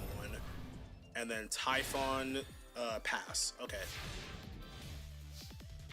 I mean, not ideal for our 3,000 attack point monsters on the field, but luck. Oh, okay. This just suddenly turned into a game of high skill, it seems. Okay. But Chain Rhapsodia, so that we can send the Seraphim to dodge its effect getting negated by Skill Drain. Okay, let's see what we got. Fortuna to the field. Wait, what did that do? We negated Skill Drain? Wait, huh? Wait a minute. Oh, this card negates. Yeah. That makes sense. That makes sense. Ah. The revive is a negate. Yeah. Oh, good card, actually. Hold on. Wait, that was fire.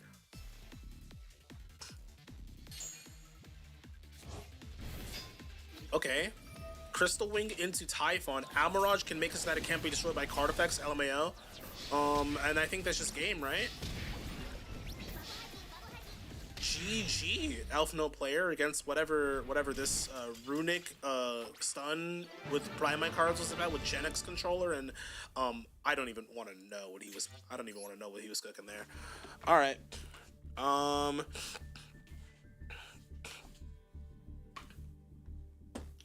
Mudleo, tell you what, I'll probably share the Discord after the, actually, you know what, I'll share the Discord. I'll probably just, like, link it in the chat. It's nothing, like, special, but I'll share, like, my Discord channel.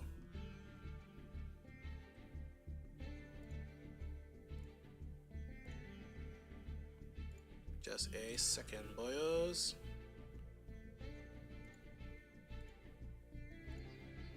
Fucking nah.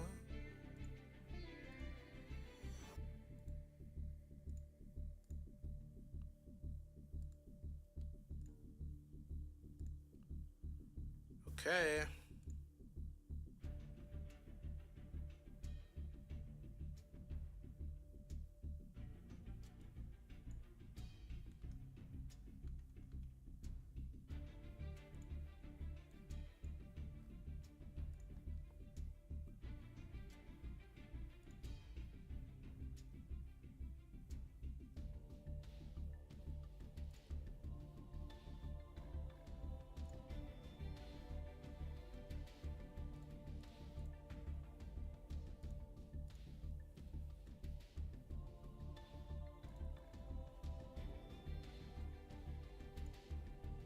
Alright. I'll plug the Discord in. I'll plug a Discord in the chat. This isn't like my primary channel, but like we can use this for like, we'll probably make it be that soon.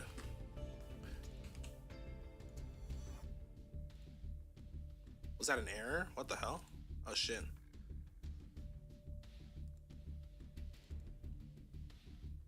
Can you guys click that link, or is it just me? Or are links just like not a thing on YouTube streaming?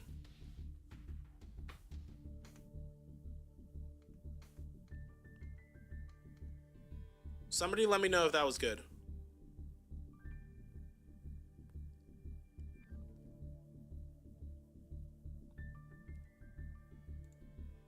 Wait. Did my message even send?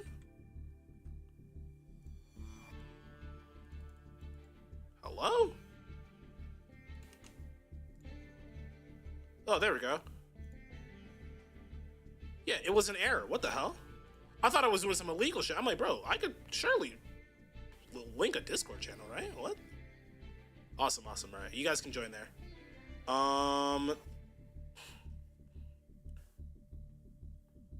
There we go, there we go.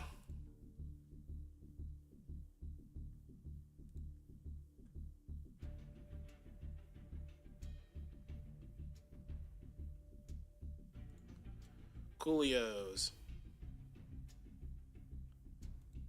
All right.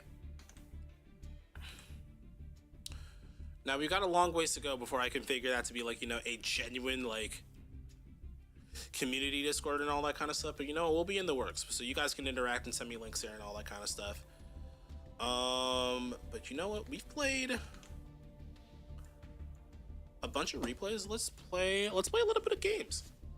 And honestly, yo, if only freaking if only Manta was here, because he would have looked up the kind of crazy freaking goo I'm cooking up with the Vanquish Soul deck I got. But for now, is Hecka Hands good? Heck, I don't think anybody knows what to do against it, man. Mizar. So it probably is.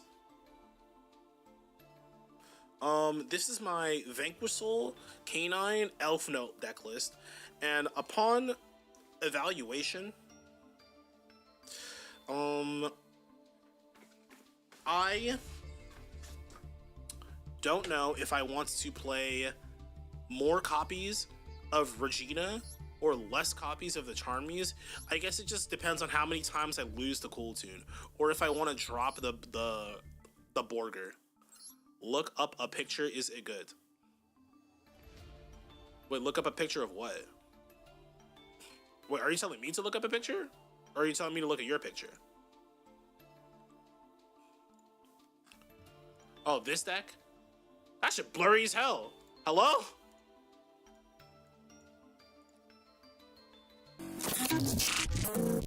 My brother in Christ. I can't see this shit.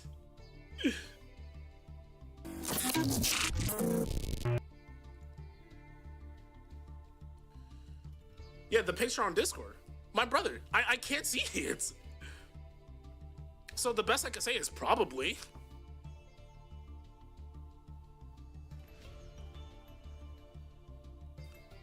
You gotta focus with that camera, my G.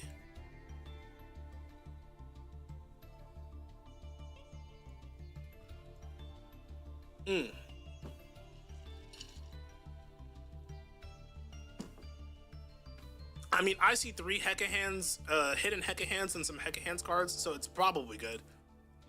Mizar, that deck is just basically Mr. Steal Your Girl the deck. That's like, that whole deck is all about stealing your opponent's cards and using them to your advantage. It's conceptually sounds like a lot of fun. So, wait, I wasn't playing the Royal Borger in my deck this whole time?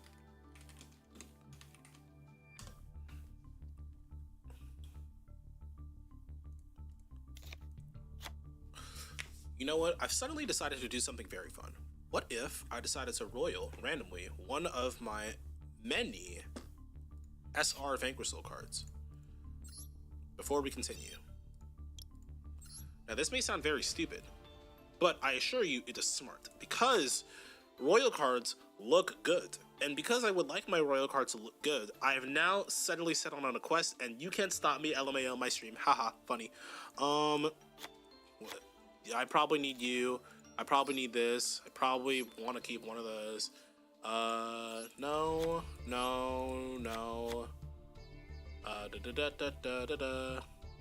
Let's keep the rose cards. Probably not the RB cards. Or this card, or this card, or this card. Don't need that, don't need this. Or maybe this card might have some relevance. This card definitely does not. I'll dismantle these two. We'll keep this, we'll keep this. Keep Final Bringer, just get rid of Hidden City, Formate Skipper. Is this better? Let me see.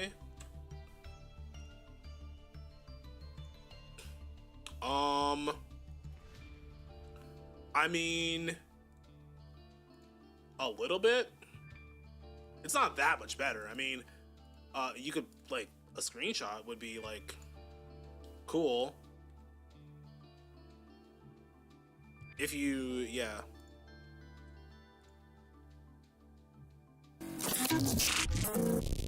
Like chat, respectfully, like, so that's a Max C. I don't even know what that card is. Or these cards.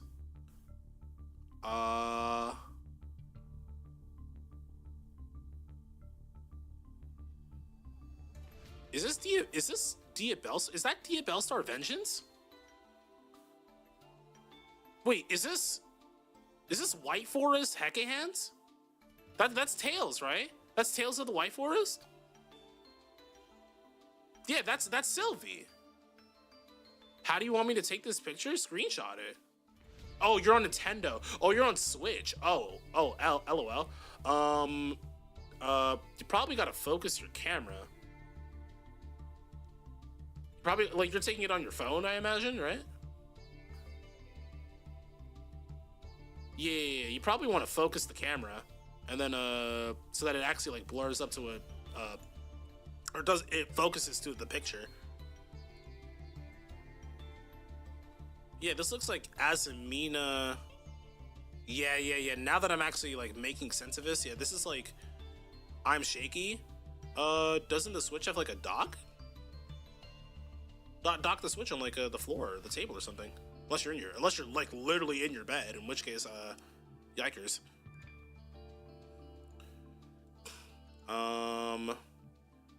Let's get back to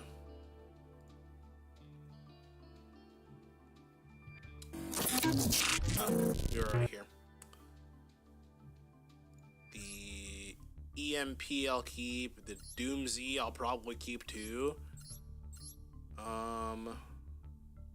Well, now we're getting into cards that I want to keep multiple copies of.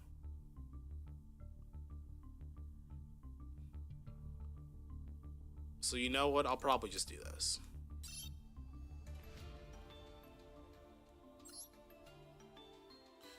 I'm in bed. Rippers. Is that good deck? White Forest Hecahands? That definitely sounds like an interesting deck. I'll tell you that much. I mean, White Forest is a good deck, and Hecahands is also seeming like a good deck too. I'd probably say like, okay, if you want to win, just play Cool Tune. Like that, cool. Like if you want a good deck and you just want to win, just play Cool Tune. But if you don't want to play Cool Tune, probably play like Elf Node or Hecahands, or like any of the new decks. You even probably like heal like Mitsurugi. What decks do you have now, Mizar? Should I play and you can fight me and you see if it's good? Not gonna do that right now. I'm just gonna grind some ladder. But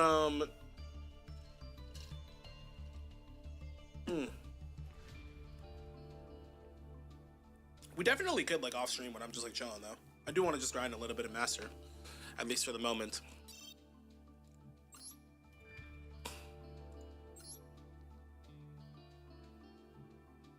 All right, say it with me, ladies and gents. Royal. Which SR should I royal? I want a Royal Vanquishal start, but I also want to like get a like glossy or Royal Jialong too.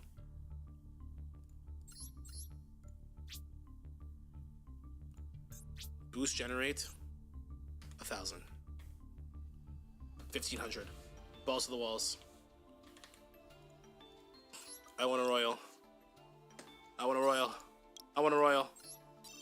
I didn't get a royal. Nah. This is my new account. I put a skin for a long time. A skin? After a bit of IRL stuff, I joined the Discord. Ooh, VS, yes, VS. Vanquish stole my deck. Dismantle. I'll just dismantle. You have to click these? That's so... Like, what? Konami, what are you doing?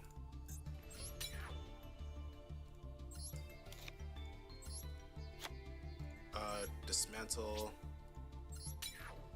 There we go. Excellent.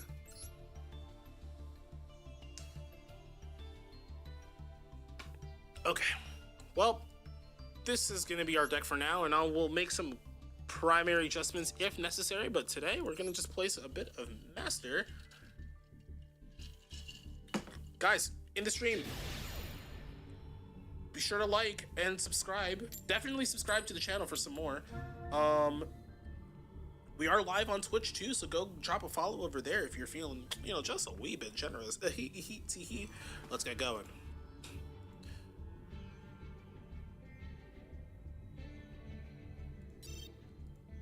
Nice. W first game.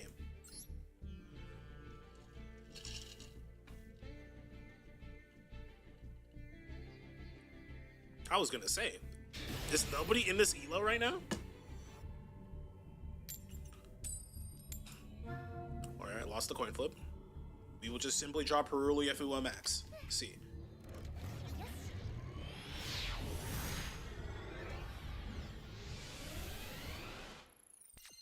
Well, there's the Molcharmy, and there's Holisu, and there's Azuna. Okay. What do we got? Tracked. Okay. So I'm thinking we...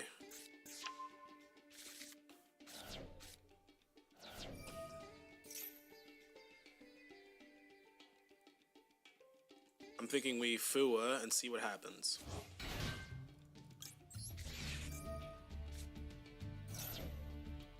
Okay, that resolved. Cool.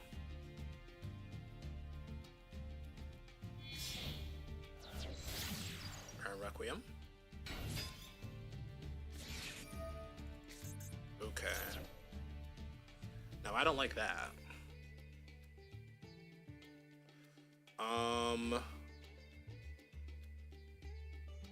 Troll and Lockbird.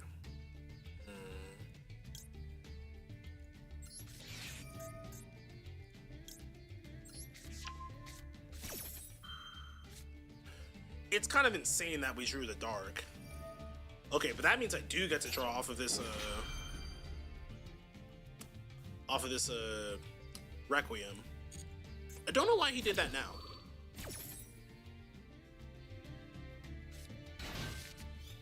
Alright, second Azuna. Cool. And then Azuna dump. Or Lacrima dump the Engraver. I should have summoned Holisu to this column. That was a little bit of a misplay on my end.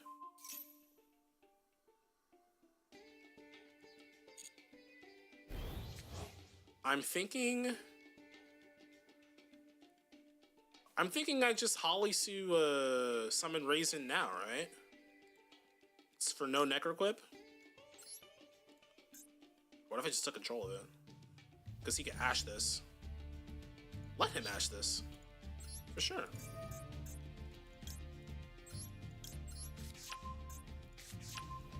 Sucks I have to summon it to the middle zone, but...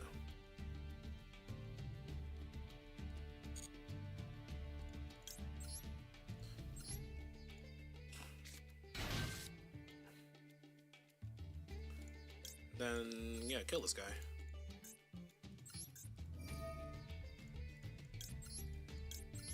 He's under draw. Let's see how he extends.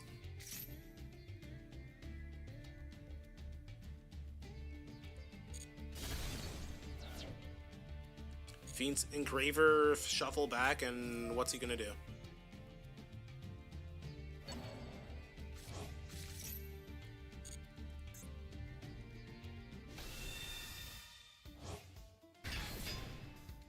Okay.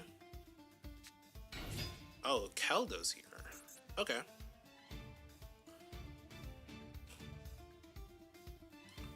Okay, well, he normaled it, so...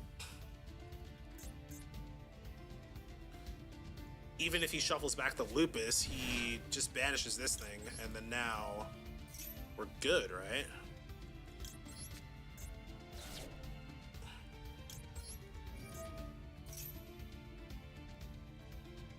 Yeah. Well, now what are you gonna do with one monster in the field?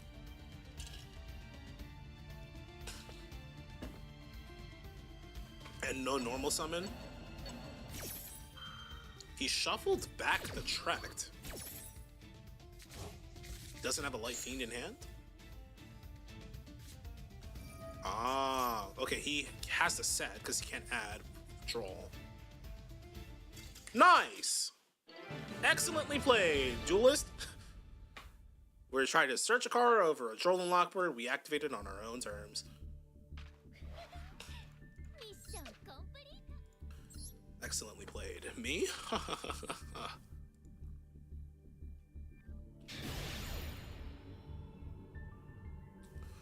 Nah, Fuwa lost drawing in the dark there was kinda nice.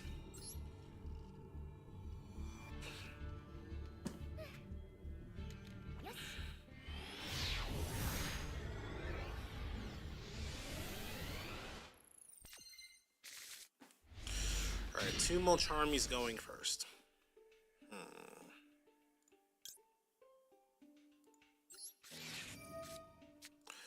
I'm gonna activate both of them.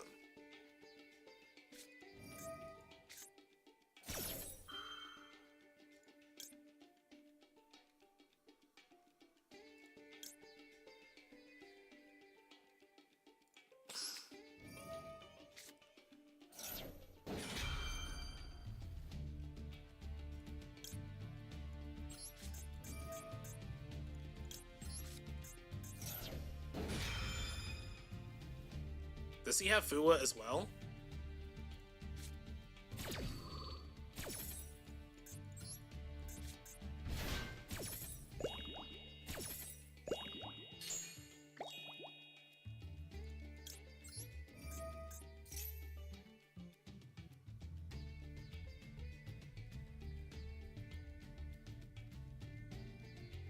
It's gotta be either Fuwa or Ash. Both kill me.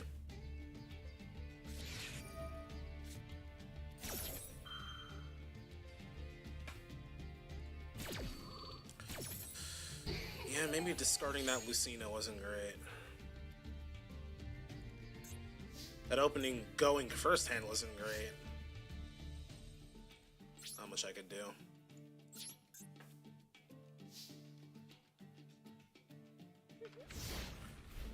Was there a way? He drew Perulia. It's not ideal. I think I should have just passed. Yeah, Lucius. Yeah, it's over. I think I should have just passed when I saw him. Yeah, that probably was the play, right? Just pass and just see what he does. Because I couldn't really play.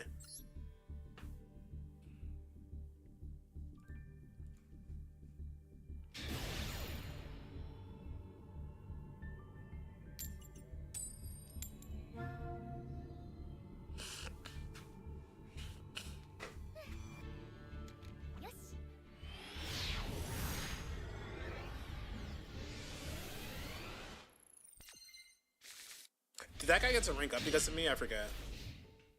Okay, Holly, Fire, Dark, and then Regina. Oh. You take those. I didn't go first, so I lose? Was that an FTK? Let me find out that was an FTK, bro.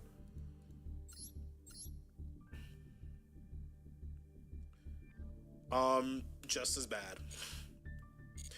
I didn't go first, so I didn't get to do my super mega combo swap.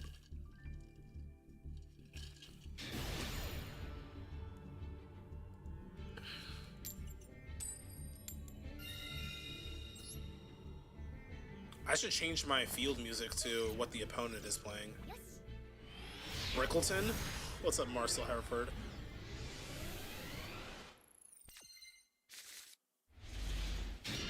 Brickleton? I got enough bricks in his hand to build a house. Do I drop this Perulia? The Lucina can get me to Regina, which can get me to... I think I will, just to see, because I can maybe play.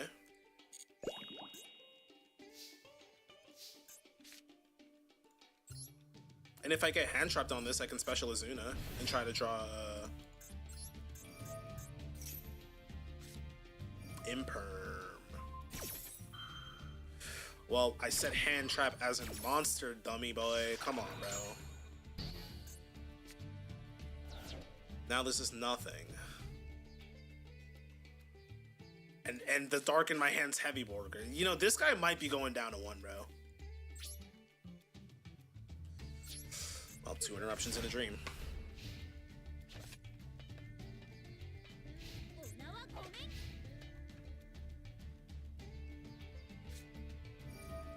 I meet you. It's just malice. That's just what this is, right? Yeah, no.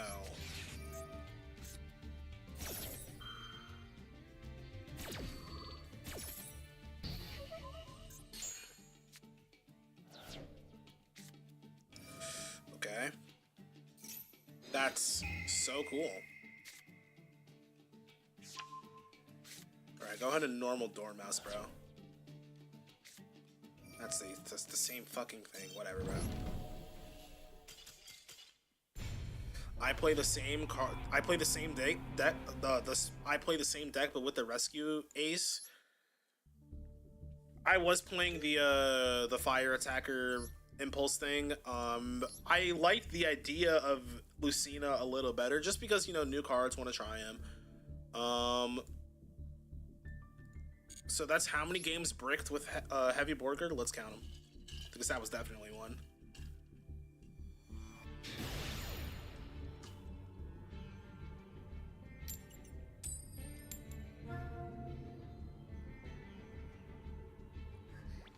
The thing is, though, if you draw Fire Attacker, that entire package is useless.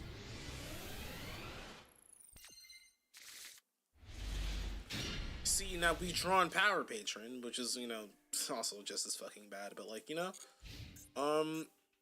we have Regina summon Lucina. Makala.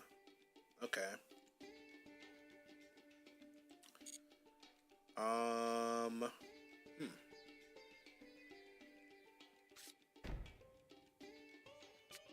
We're gonna MST our back row? Oh. Just nothing, huh?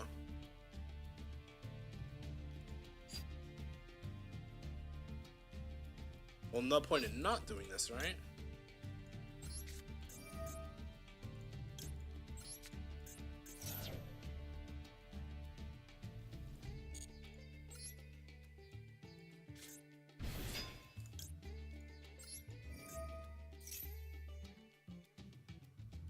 Oh, wait, this messes with... Oh, wait, no, this has to be a... Oh, I can do this in end phase. Okay, so Lucina, summon, and then Lucina, can return this guy back to the hand so he doesn't get to trigger it off of a quick play, right?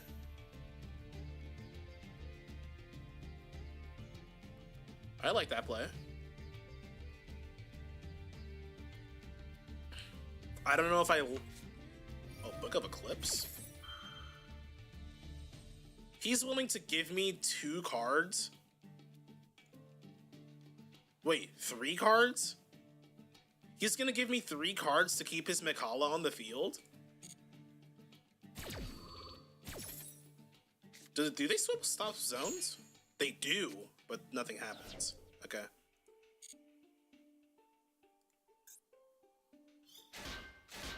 Two cards. And his Mikala's still booked. Wait, how was that ever the play? Okay. Thanks, bro. Thanks for the pot of greed.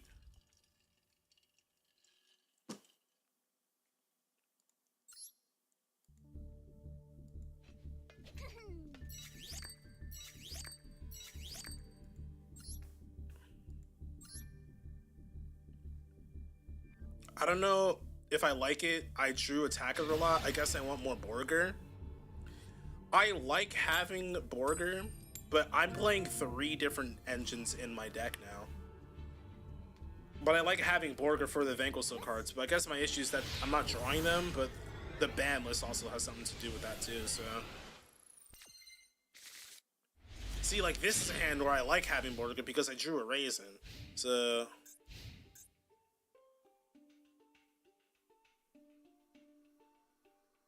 might have to fuck around and cut a case for K9, bro. Who knows? One set? Damn. So my mind is telling me that I should activate Rhoda, excuse me, to bait an Ash Blossom. Over summoning a Raisin. But if I do that, then if I get drolled, then I'm cooked. So I think I'm gonna actually lead with Case. Because if I get drolled here, then that's not bad. Because then he just loses, right? Okay, he ashed it. So I think now what I'm gonna do is now I'm gonna normal Raisin to get Holisu, so that if we get drolled, then at least we have Holisu. You feel me? Yeah.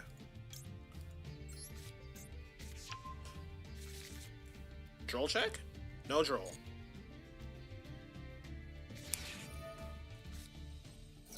Big Bren! Big Bren! Big Bren! Big Bren! Oh my goodness!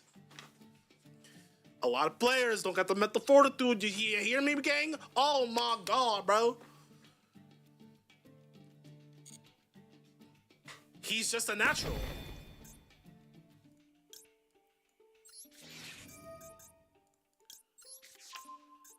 Alright, Holisu reveal special. There we go. And now we still get to play. Oh, wait, I trolled. I immediately trolled. Why did I not use Jokul? I should have done that. No, I shouldn't have, because I need to return the fire in my hand. Okay, yeah. Keep yourself together. We're not throwing. This is, yeah. I need to keep the dark in my hand. All right. Heavy Warger. Return this. Yeah. Now this would be summon number 3.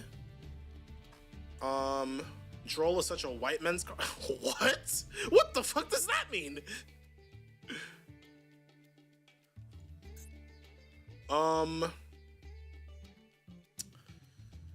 Okay. So if I summon Caesar here, I think I summon Caesar off of this. Yeah.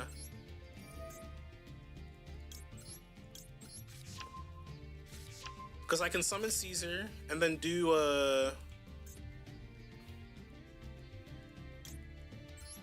5,500 damage. Then return the Holisu back to my hand.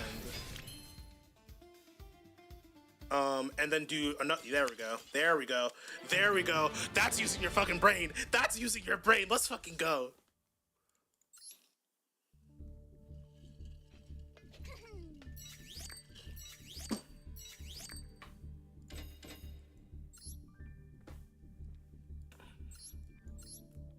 Oh my goodness.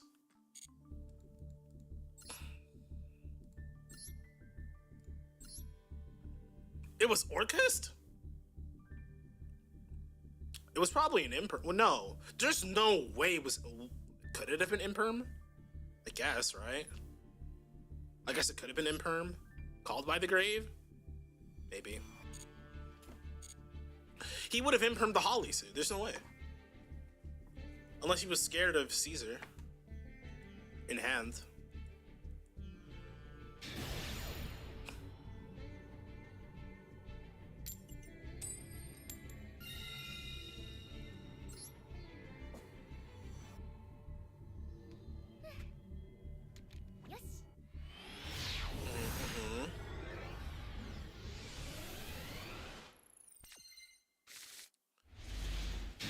Go first. Okay, now let's think this through.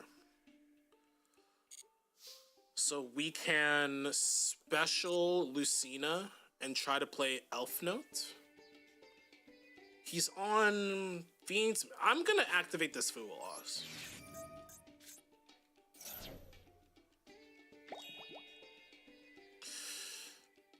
And then we'll special Lucina.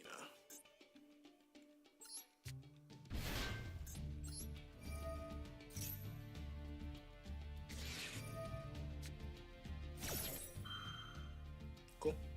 Makes sense.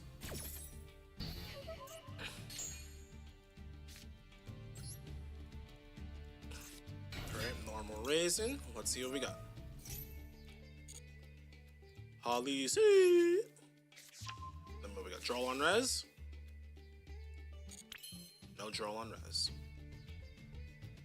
Cool.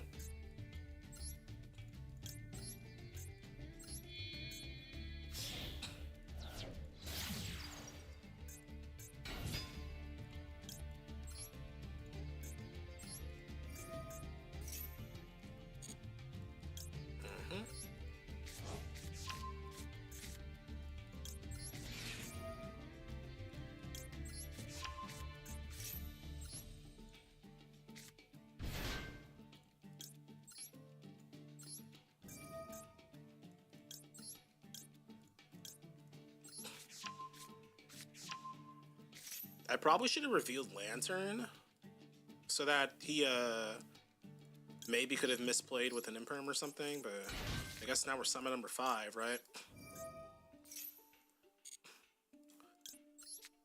Vanquisher, Hajime. Okay. What do we want in our hand for this?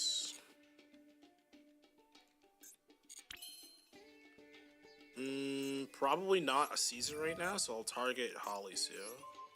And then there we go. Easy.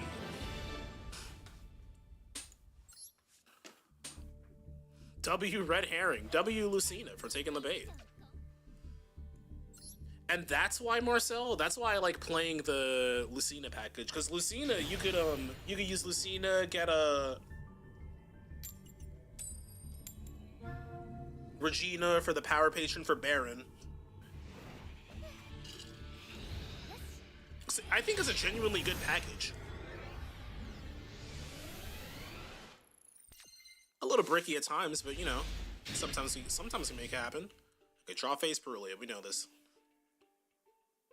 60 cards? Oh boy. Oh boy, okay. I'm a little scared.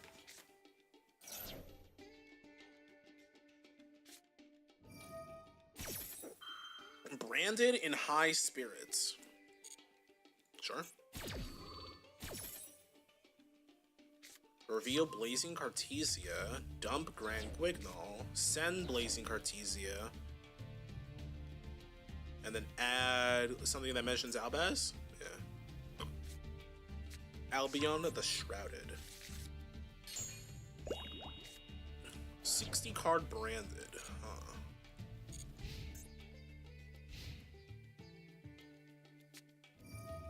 Right, Albion. Dump Branded Fusion to draw a card. Then Branded Lost. Then Foolish Burial. Dump the Tragedy to get a Luber. Okay, makes sense.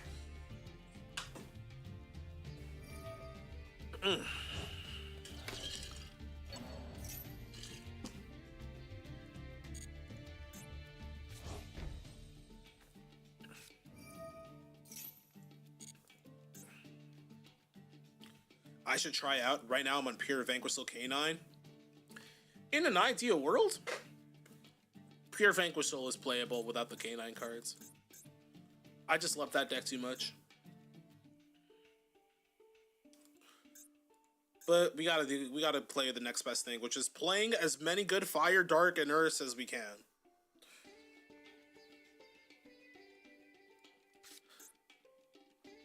But Regina with the Elf Note discard is a genuine like interruption. At least right now. It gets even crazier with the Elf Note Sinker later on. Dumping these two for Rebellion. And Saranir dump a branded card. Discard Spriggan's Kit. I don't know if I agree with that one. I guess he's not trying to special from hand, huh?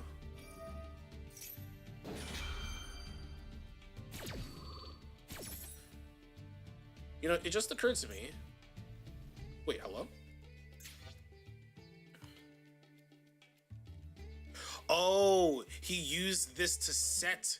Oh, he didn't even add a looper. He set. Ah, I see. To play around Perulia. That makes sense.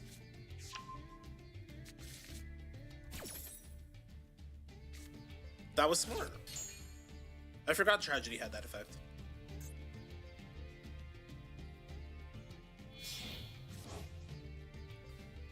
Or Mirror Jade? I agree. Makes sense. Is he gonna summon the Quem? He will. Okay. I think this one.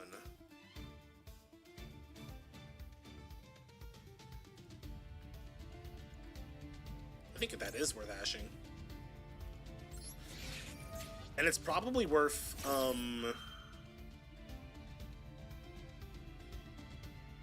it's probably worth using Regina too, to get rid of the Quem, so that he doesn't have extension.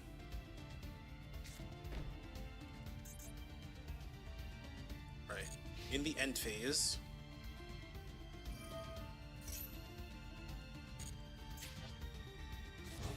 Okay, so a card leaving the extra deck would trigger that. So I'm gonna use Regina now. And then this also works if he tries to... Oh, fuck. Not good.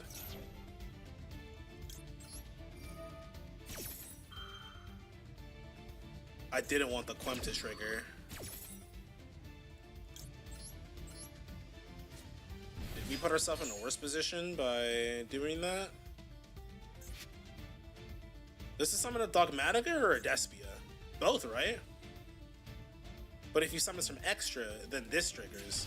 Okay, that's what I wanted to not happen. So now this triggers.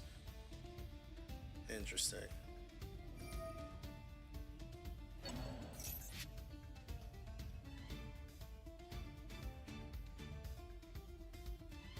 The card in his hand is Cartesia, right? Is he gonna... Okay. Alright, quite a lot of end phase effects. Alright. Branded Fusion.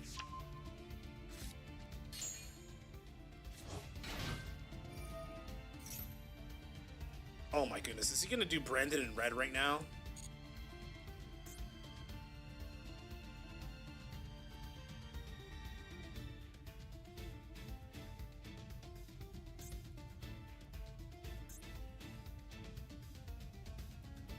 That'd be crazy. But he doesn't have an Albaz, but he does have a Despia. Added Branded Retribution to his hand. What, shuffle it back? I don't know which card he shuffled back.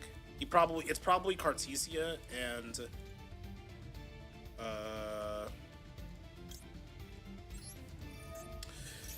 yeah, yeah, that's fine. It's probably Cartesia and Branded Fusion still in the hand. Dump the Albion. Then this thing gets the trigger too. Well, it's still better that this isn't activatable on my turn. I just completely did not account for that. This thing messed up my whole plan. Oh, he got to set this? Oh, God. Road is not a bad draw. Fuck. Okay, we got our work cut out for us. This card that special summons a monsters.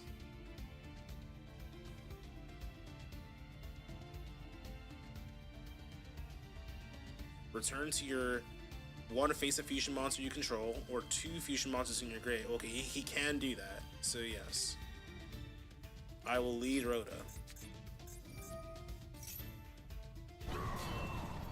So it's an effect that special summons a monsters.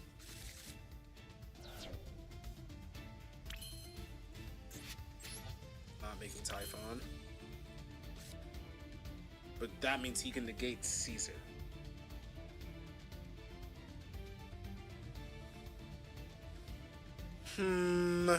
Decisions.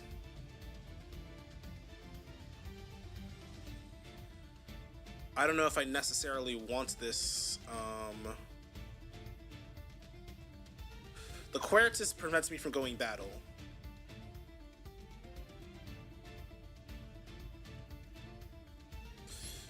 It depends on what this back row is. No, what I should have done was gone for the Quem. Fuck.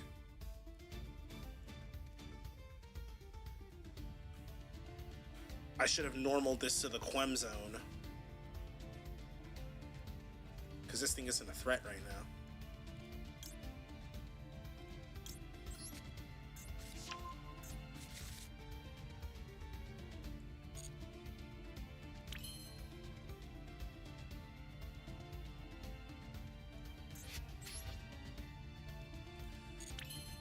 Oh, I don't even have a fire to use this. If he... What if he... Wait a minute. That could be the play. What if he negates the Caesar?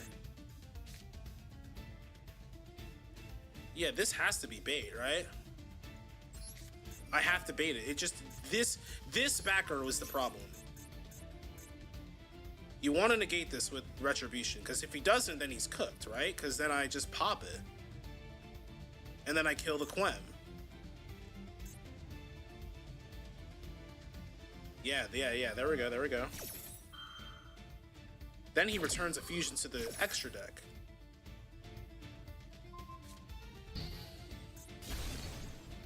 Okay, that's done. Now, we link. No, we don't. He can summon target of Fallen of Albaz in the grave and summon it. He doesn't have a thing that can really benefit off of him doing this right now, so I don't see the problem with doing this right now.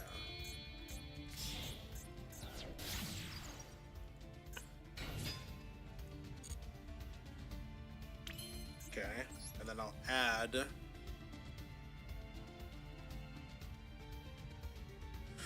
Do I want to special summon Mad Love to get the field spell? No, it's probably safer to add the Raisin back, right?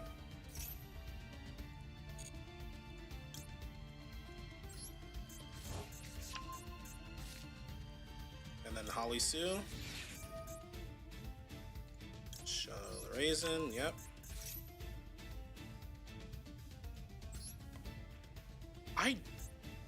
I don't know what that card is, right? I'm not crazy. I don't think I know what that card is.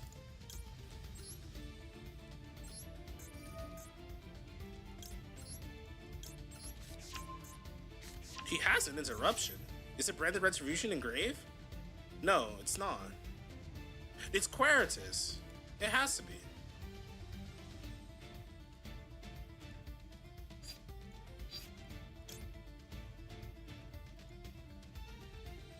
Do I have a Darkened Earth? Probably should get one. What card, huh? I don't know what the card in the middle is.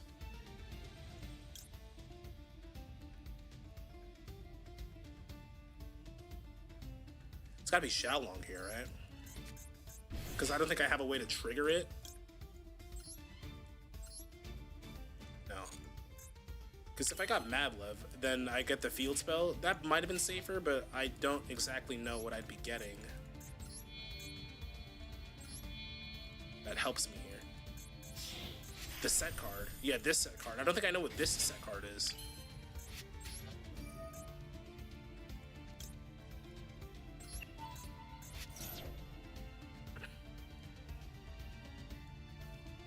I have normaled.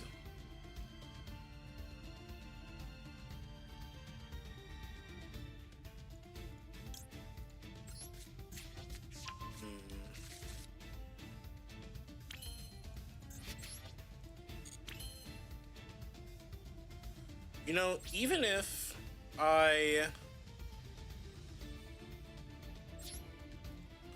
this game becomes a lot more interesting. Wait, isn't this main phase only?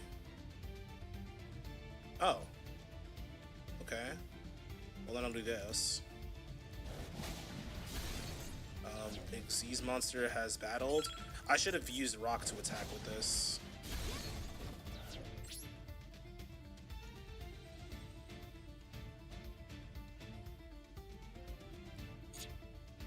How does Rocks work again? If a Vanquish a monster battle. Okay, so let's not take unnecessary damage.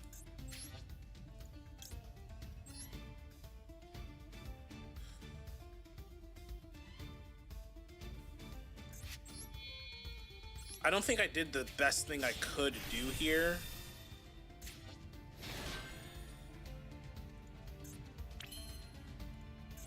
But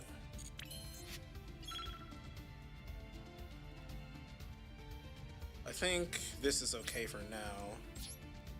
He has Branded Fusion in his hand and Cartesia.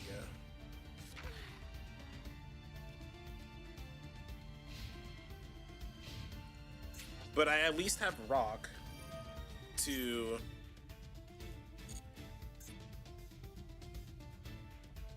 Branded loss is going to be a little bit troublesome though. Dumping who? Rindbrum?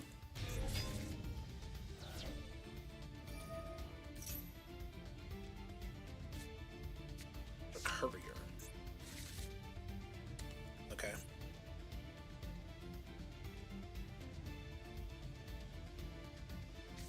Fusion duplication. Oh, that's what it was the whole time. And then he can dump, but this doesn't actually summon Mirror Jade for him.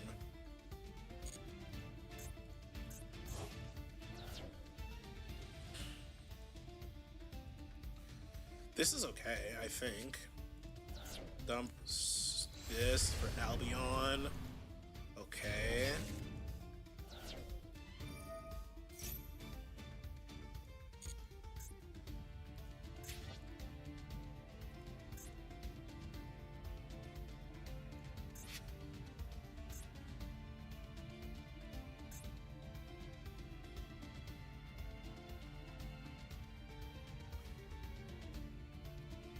I think at some point I just have to... Do I have to bait the Rindbrum by using a rock?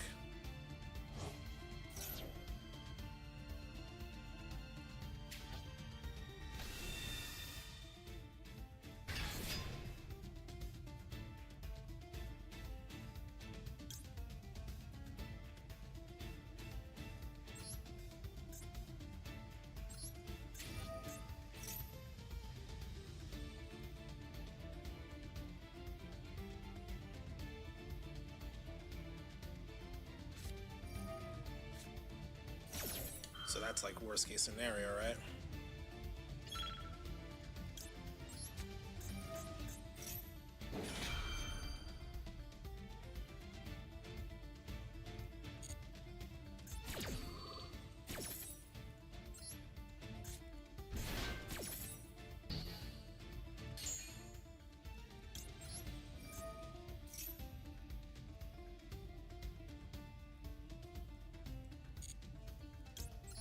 Because the Mirror Jade just checks my thing.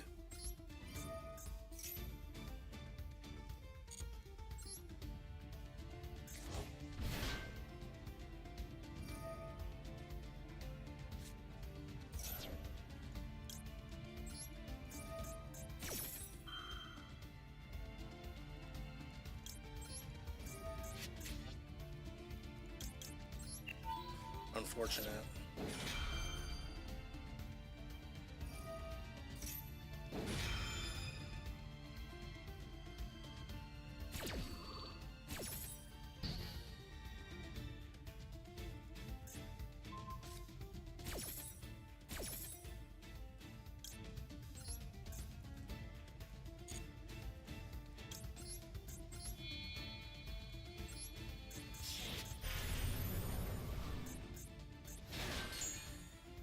There was probably a better way I could have played my turn. Am I dead? Probably.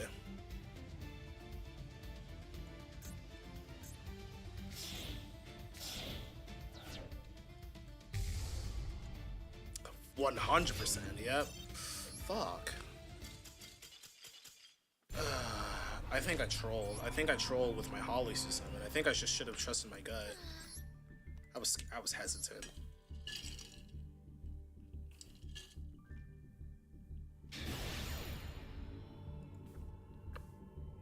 I was in a much safer position by just going for Holly Sue instead of Ripper.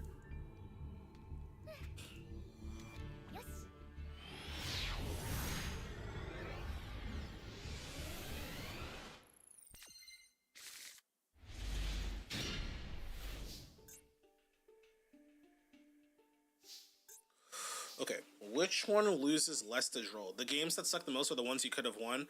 I mean, I don't feel that bad about it. We learned from our misplays. All right.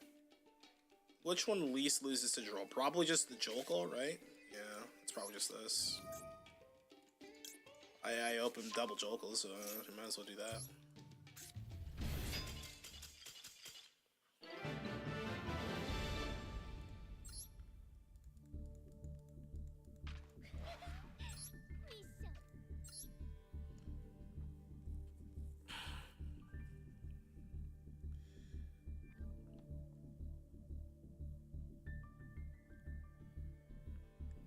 He had fusion duplication, but I don't even think he could use it because he added the branded fusion back to his hand. Yeah, no, I was second guessing myself. That sucks.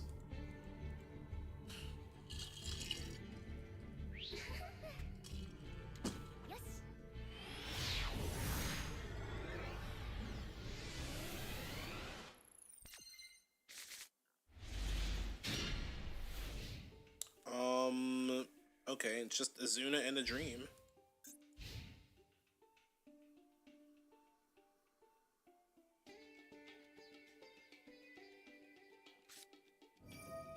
Reinforcements of the oh wait, it's Vanquisol.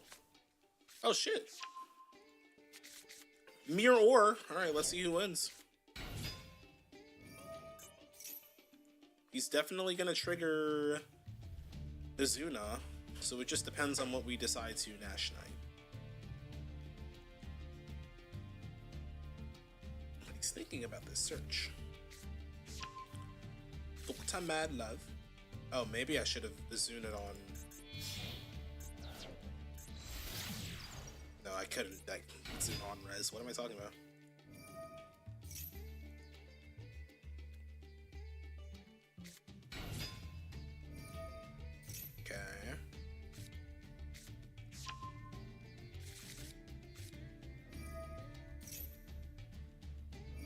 Whistle Hajime.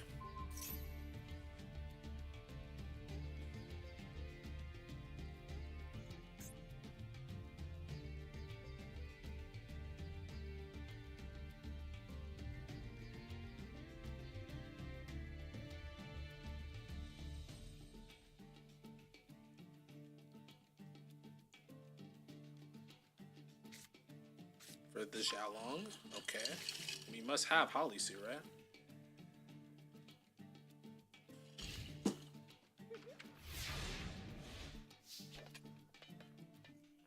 Huh. Oh, that's just rich. Okay. Okay.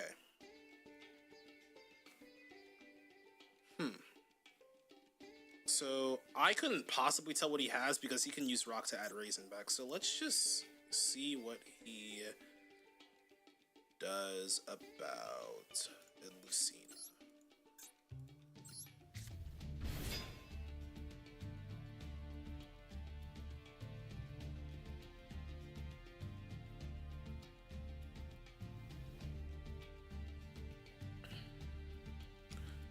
If he chains Perulia, we are in a good position. Special a Vanquisol from hand.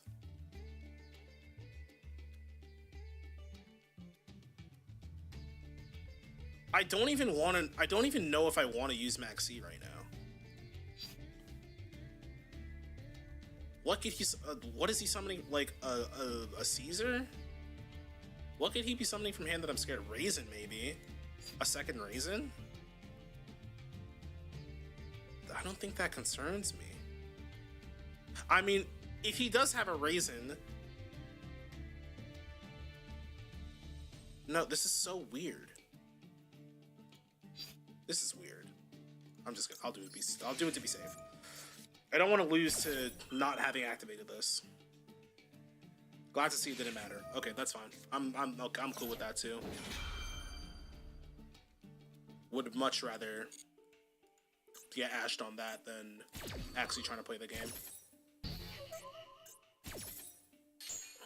A Raisin for a Holly Sue? Aha, that is what it was. Okay. Okay, that makes a lot of sense. Now, he has no idea that I'm also on Vanquish Soul, and I think I have the means to just play through him perfectly, right? Because if he interrupts the Azuna and steals it, I have Lantern to get back what it dumps. And then I also have Mad Love to... Yeah. He has Caesar and, He has Caesar and, now Mad Love in his hand. No, Xiaolong and Mad Love in his hand now. So he must have an Earth, right? This makes no sense if he doesn't. All this for one Lucina? Oh, it's Max C. Okay. Well, that complicates things.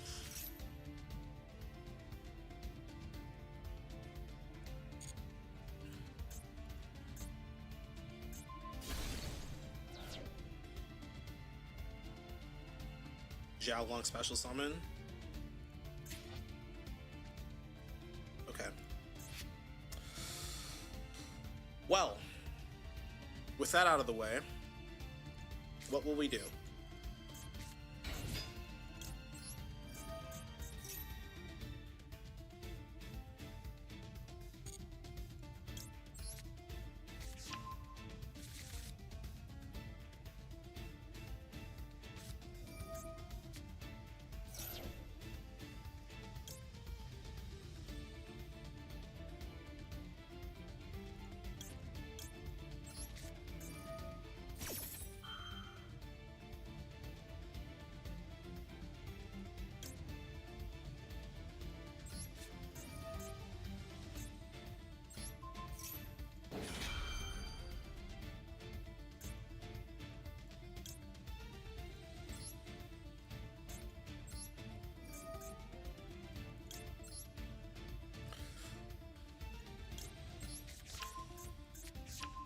That's fine. Resolve your Maxi. I'm just gonna kill you.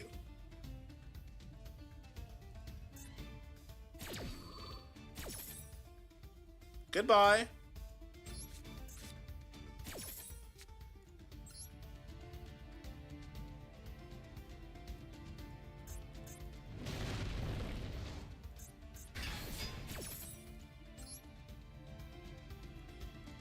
Lantern gives him one draw, right?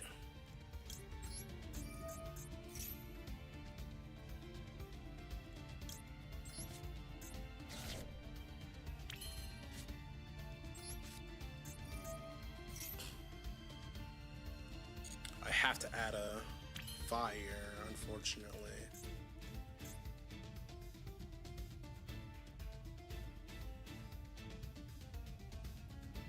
But I can use Lantern to get Case to then get the Earth. Yeah, that's the play. Yeah, the play is Xiaolong for sure.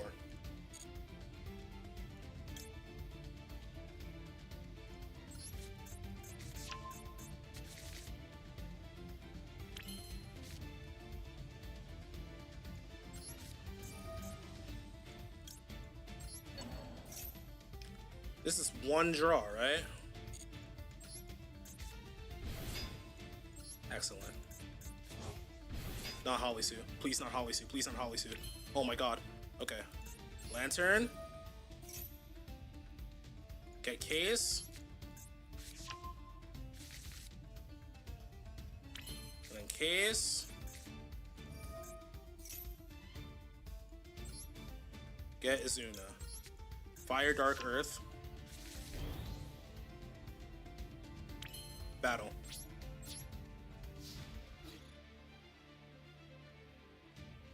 Okay. Let's fucking go. Oh my goodness. Woo! Let's go. Let's go. Let's go. Let's go.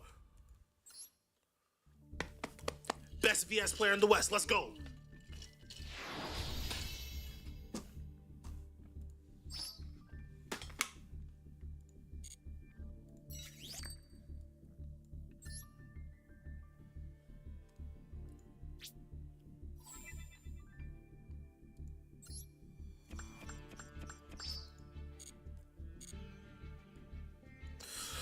Ooh, Master 3, boyos. Master 3, Master 3. Alright, Marcel, Medilo, Mazar, everybody that pulled through to the stream today. Thank you, thank you, thank you. Woo! I think it's getting a little late on my end, so you know what? We're going to wrap it up here. But thank you all for joining.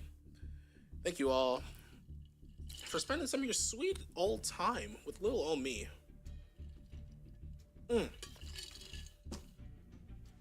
But we're gonna call it. Be sure to like and subscribe on YouTube and follow on Twitch, DLX, and that's me. Hello.